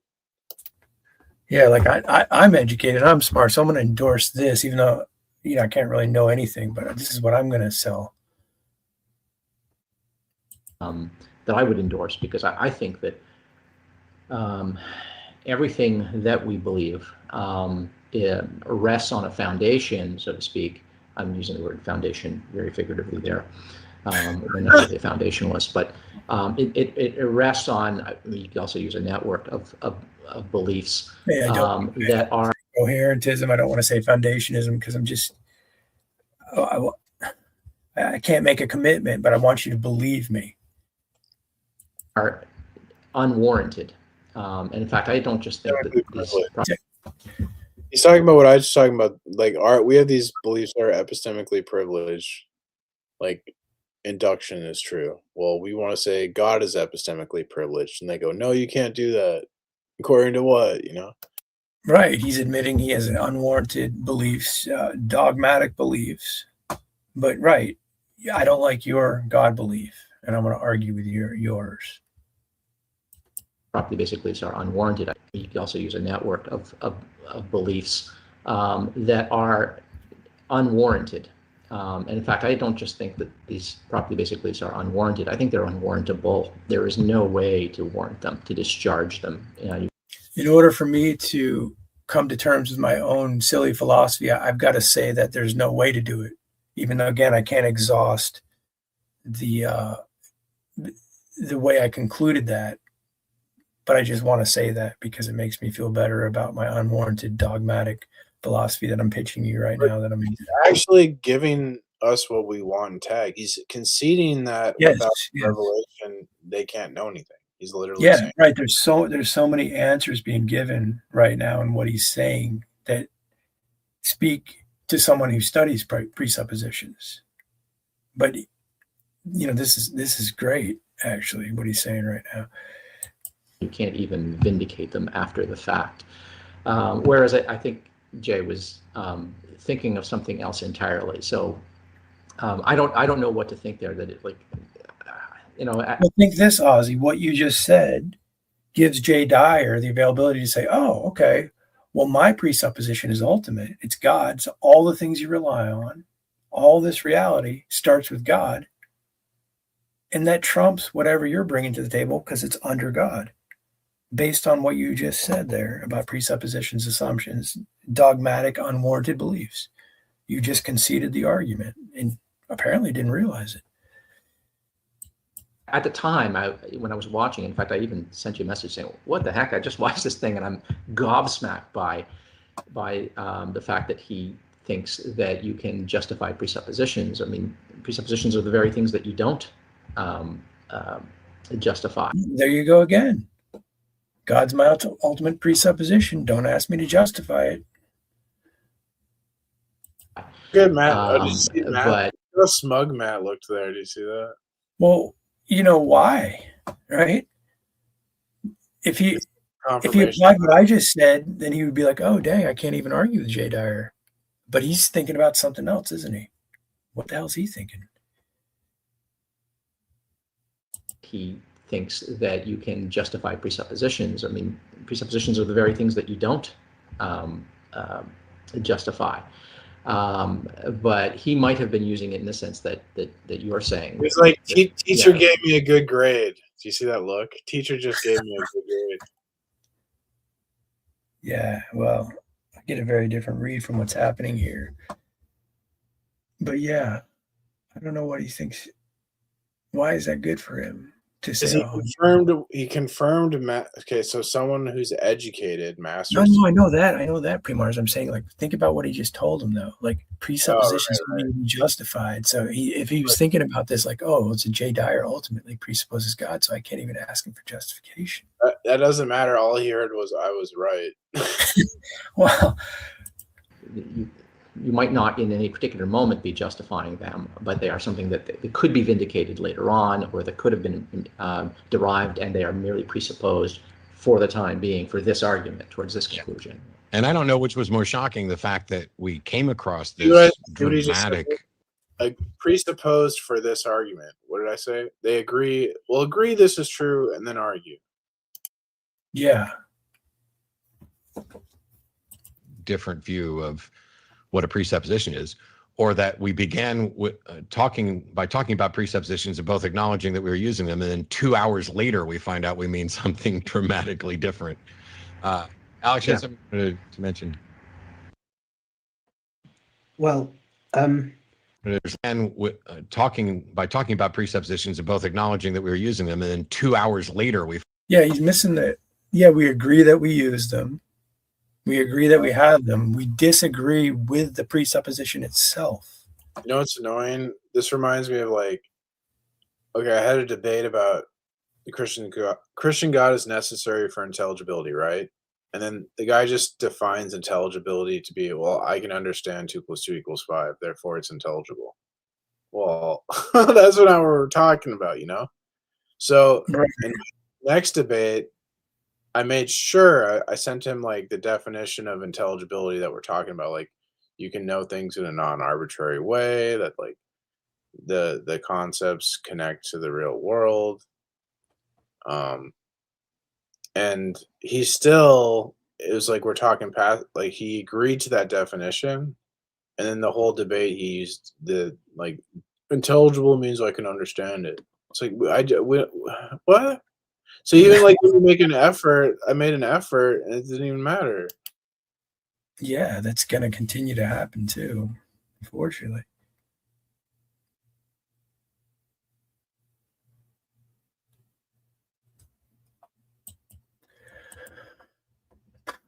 I think I'm gassed out of this one. It's a good one, though. We can finish it. I think I need to go to bed. It's getting pretty late, but that was I'm gonna try and clip this video and maybe upload this to my channel. It's pretty good. Yeah, and we might come back to it if you want to. It's a good one. All right, man. Thanks. Have a good night. Yeah, man. I appreciate you. Take care, brother.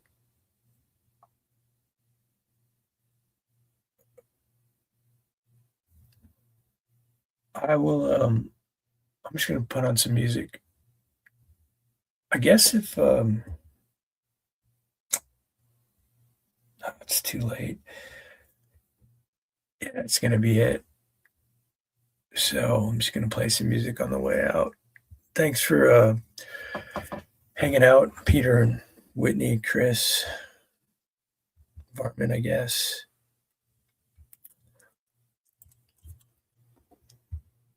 Hopefully you guys are learning something. I know you guys are chatting, so maybe you're not paying attention, but PMARS has a lot of good insights and good understanding on these matters.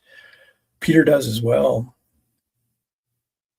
So thanks for pointing out a lot of things in the side chat, Peter. I was noticing things, but it takes a lot of focus, this particular discussion. So I'm kind of worn out. You can probably tell from my voice. But we might revisit this and finish it. But even if not, there's plenty of these discussions everywhere. It's all good. But yeah, take care, guys. God bless.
Bye.